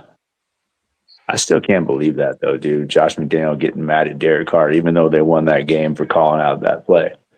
I'm like, dude, this. They wanted fucking Bryce Young. Fucking Josh McDaniels wanted Bryce Young, dude. Fucking, he had to go fucking tank out that year to get his quarterback, and Derek said, "Fuck that." He seen that linebacker drop down, and he was like, "Yep, yeah." Come on, bitch." Yeah, and see, I mean, what would Bryce Young would have done for us? Yeah, not a damn got sacked. He fucking held on to the ball like Gino. 4th down, took a sack. Yeah, threw the ball out of bounds. Didn't even try to throw it downfield. Bitch ass motherfucker. Yeah. I'm so glad the Raiders just cut that bitch like straight up. Fucking stand Gino. Gino's so horrible. Yeah. You know what's even more funny? Fucking Kubiak, 2 fucking teams, 2 years, fucking got rid of Gino both times. Fucking crazy. Dude, I wish we could have just traded him. I wish somebody would have took that contract from us. We would have no way anybody trading for that fucking donkey, man. No fucking way. Absolutely, I know. It'd been nice if they did though. And the crazy thing is with this trade with Maxx, it took a whole year and 1 day, and then he's off the team. I mean, I've said the Raiders were smart as fuck. I mean, Spytek was smart as fuck how he did the deal. He put in the contract 1 year prior before. We'd only $5.1 million if Maxx is traded before the 11th, which we accomplished that, dude. So we only eat $5.1 million. We get fucking $30 million back. I mean, he was very smart about that. And Gino, we fucking 18, we keep 8, dude. And if we would have waited till next year, it'd been 0 dead cap. But we're going to pay the most money by a quarterback in 1 year by hire and fire. We're going to be paying the most ever, $58 million. So fucking that's not against our cap, or is it against our cap? It's already been against the cap. It's already against it. So, but Mark has to pay them. We have to pay it. Next year, Gino's off the deal because they said in 2027 0 dead cap. So next year he's off, but this year we're packing it. So technically, his little bitch ass could sign a vet minimum too. Technically, if he wanted to. Yeah, 100%. But I mean, at the end of the day, there's always going to have little complications or deals like this, but the money that we got and the way that we moved it around and player wise, I would just say for me that I mean, like I said, I said it for months. I mean, I said it for months, dude. I said the Raiders should fucking trade Max, get the fucking picks, trade the fucking first pick in the draft, dude. Accumulate anywhere between 6 and 8 draft picks, dude, and rebuild this team the right way. I've been saying for How many free agencies there is now? Say again. How many players were free agents? 24 or 26? We had 24 free agents. 18 of them are UDFAs, and then the rest are So 21 are free agents. No, it's 18 are No, remember we signed 3 of them already. Will yes. Putnam, the Yes. safety, and Snowden. Yes, we did. So then it's 21? Yeah, it's 21 players. Yes. Hey, do you think that they'll get more contracts done before Monday, Dustin? I don't see why they need to. If they have people under contract already, I mean, or those guys sitting, I mean, look, they could have been snatched off the practice squad at any given time, or people can pick them up. I don't know. Who are we going to be signing right now? If it was me, dude, I'd be almost open up for anybody to take motherfuckers so we can sign other people. I mean, I don't know why. Would you bring Daniel Carlson back or draft a kicker? I would bring Carlson back. I mean, with our special teams coach and shit, fuck, I would bring Carlson back. I mean, I don't blame him for the whole deal. Carlson's been solid all the way up till that fucking trash ass motherfucker, dude. I never liked McManning, but I don't know. I would need to see him this year. If I think he comes out here and plays the same way as he played last year, yeah, I would look to move off him for sure. But I don't know if I can just sit here and say, yeah, I would move off him right now. Would you bring Booker back? Yeah, I'd bring Booker back for sure. Fucking true DT in there, fucking played pretty good. I mean, depending on how much money you'd want, but yes, I would probably look to bring him back. Yeah, I'm just looking at the cap now. We have 121 million now after the Max deal. 121. I mean, that's the most in fucking NFL right now. Yeah, we got the most by about we got the most by about 20-30 million. And this doesn't have Geno off, so add 8 million to that, so we're actually close to 130. Yep. Fuck it, that's like 40 more than anybody. Pretty much. Well, not quite 40, because I think the next one after us has 95 million. Dude, we can go out and get whoever the fuck we want. Pretty much. Nobody that can stop us. I mean, if we just want to be like, you know what, fuck it, we're just going to give them way more money, we can.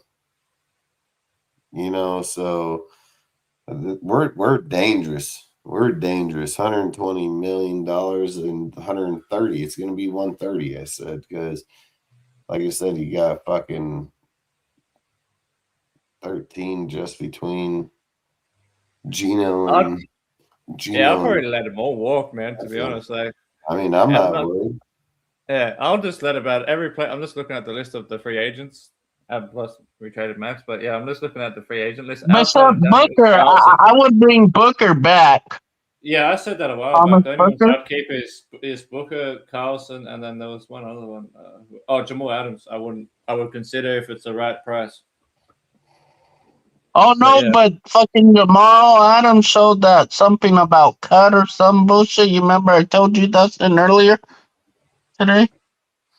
Yep. Maybe after he knew Max was getting traded.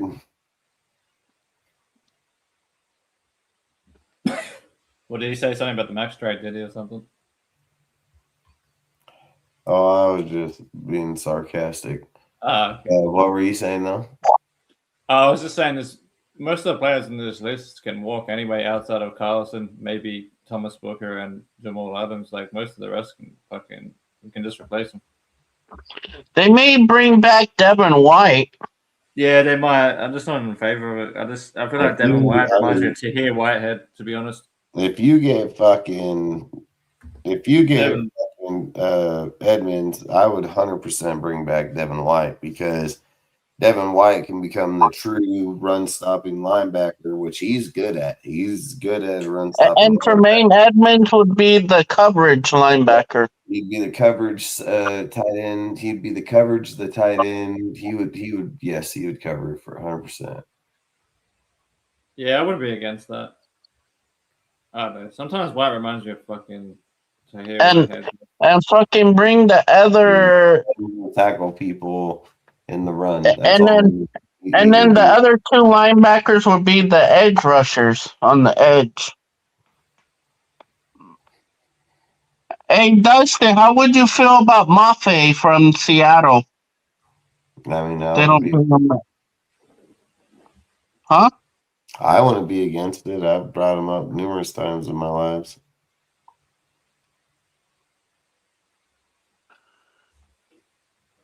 Like I said, I mean, I think the way the NFL is trending right now, it's time to rebuild the whole NFL. Like, it seems kind of weird. It seems kind of weird where it just seemed like hella head coaches overturned, and then now you're looking at hella roster overturned. Good ass players fucking just getting let go.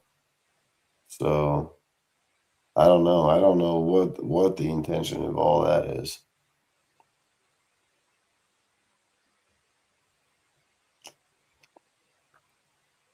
I don't know. You guys have anything? Yeah. Anything you guys want to talk about or no? Not really. Just say that I'll probably, outside of Tremaine Edmonds, I wouldn't mind getting Devin Lloyd or Kobe Dean either. Hell yeah. I think, and Quay Walker's another Or one. fucking Nakobe Dean either. Yeah, that's what I was saying. Nakobe Dean, Devin Lloyd, or Quay Walker. Nakobe Dean would be a good one too. Yeah. Like Quay Walker from Green Bay as well. He's pretty good. I just feel like we can rebuild the whole linebacker core better. So go ahead. Yeah. What do you think that what was it? What's the topic going to be Monday? Are we going to hit free agency or draft? Yeah, we'll probably fucking talk free agency for sure. Okay. Talk about the players that we got on day one. Well, we'll start talking about exactly who we're fucking honing in on. Okay. We should do a show on Sunday. It's going to tell you the story of our team. If they go after Tremaine Edmonds, they're here for business, like straight up. So yeah, I mean, I'm telling you, he's probably the best linebacker for what we're looking for in that system. Yeah. So, and plus his brother's on the team too right now. That he is, but I still think the system is very important to have a key middle linebacker that is a true green dot, and that's what he is. And he can take on the tight ends. He can take on anybody. Like you got to target him, man. I mean, people are like, let's go spend $20 million on Lindenbaum. Like, I would rather spend $15 to $20 million on him. Facts. I agree with that 100%. Yeah. I don't think we need to spend big money on any offensive line. No, I think he's $15 million anyways on defense. I mean, I agree. I would not. Not just that. I feel like we've got a good young core already, and there's some guys in the draft that we can get as well. Like, the only veteran O lineman I would care about is maybe a right tackle, but outside of that, I wouldn't really care about getting any free agent linemen. Because I had a look through all of them, and most of them are getting up there in age, like 30 plus. So even if you do bring them in, it's probably going to be 2 or 3 year deal.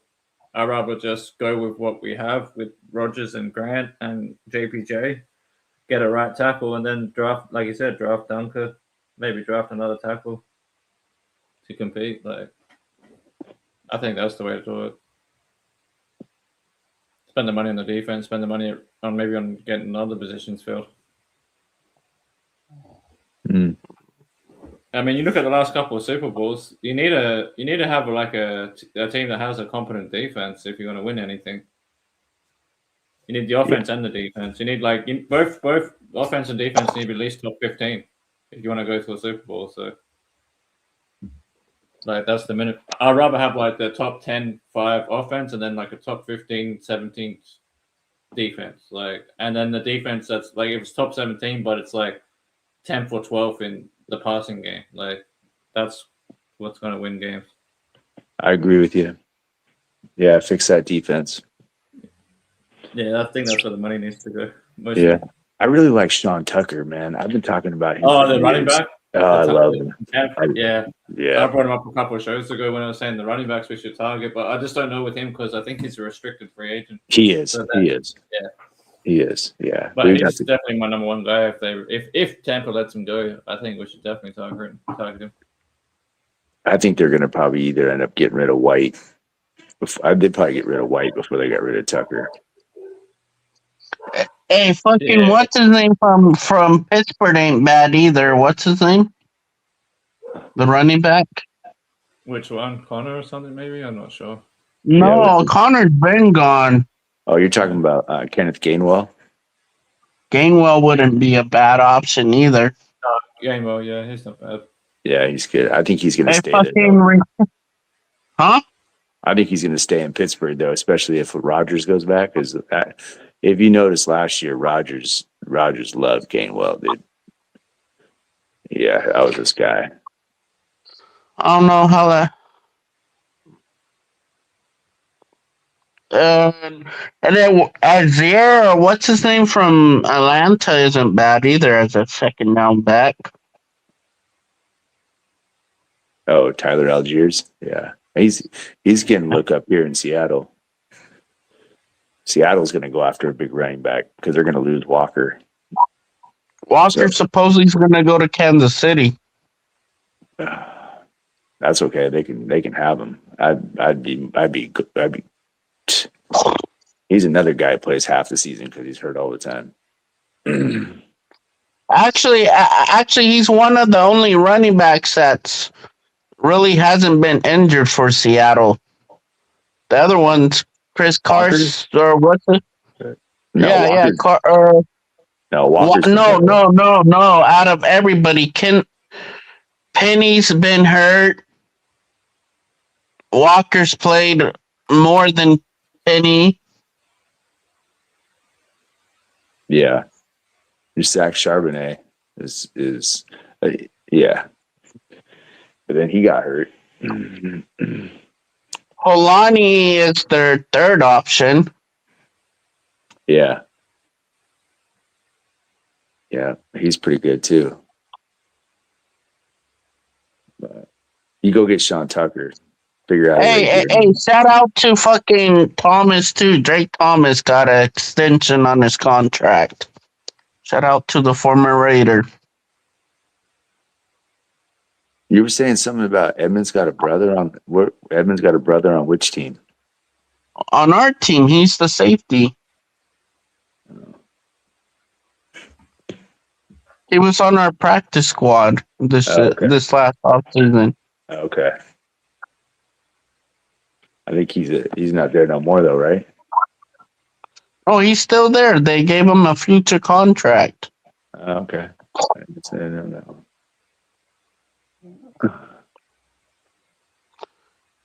Dustin. Yeah. You're falling asleep over there? No, I'm just listening to you guys, and yeah, kind of. Okay. Don't fall asleep on the show again. Oh. Hey, Mitch, I think that they must have released him because they did. According to this, Sean Tucker is now an unrestricted free agent. Oh, really? Yeah. Last time I checked it, it said restricted, but now it's saying unrestricted, which means if he's unrestricted, that means they released him. Ooh, I like that. So I hope that's Sean Tucker from Tampa Bay, the running back. Yeah. He'd be the perfect RB2 to Genty. Yeah, I do. I do. I like that. He's only 24 years old, and he's also like he's a really good solid back. So Yeah, he had an issue with his heart, and he came out. He went to Syracuse. Yep, went to Syracuse. Came out. The draft was supposed to be first round, like very highly drafted running back, and then had the heart issue. Yeah, and I think he went 3rd round or 4th round or something. Yep. Yeah, but that kid's a How's his heart now, though? Well, it's been good for 3 years. He's been good for 3 years. Yeah. I mean, every time that he's been able to have his chance in the games, he puts on a show. He's good. He's fun to watch. Yeah. Spytech probably knows a lot about him too. Yeah, definitely. I think he was there when they brought him in.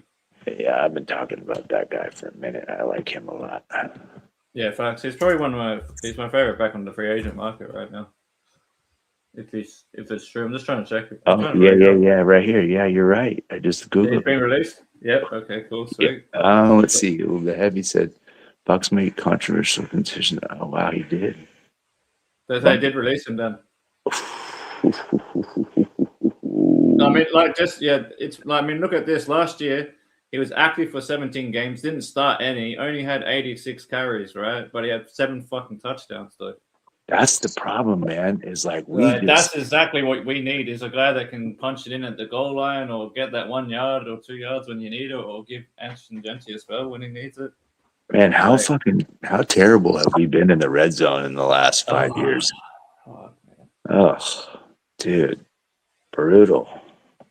I think getting a guy like Tucker would be perfect for what we need as the backup running back, and then it would save us a draft pick. We wouldn't have to draft anyone because this guy's only 24 years old. So, right. Then we can spend that draft pick that would get like Nick Singleton or whatever. Instead of getting him, we get somebody else in another position. Man, maybe so get another corner, another linebacker, another offensive lineman, maybe another D lineman, an edge. Because I like Caden Curry out of Ohio State. I think he's probably going around there. Yeah. Man, you just made my night by telling me that information. I just found out myself just now, bro. Yeah. I was looking it up. So. I literally talk about him on like every show. Every show I'm on, like, let's go get Sean Tucker. Nav, you guys know Nav Man? Yeah, Nav Man. Yeah, he's a big Tucker guy too. Yeah.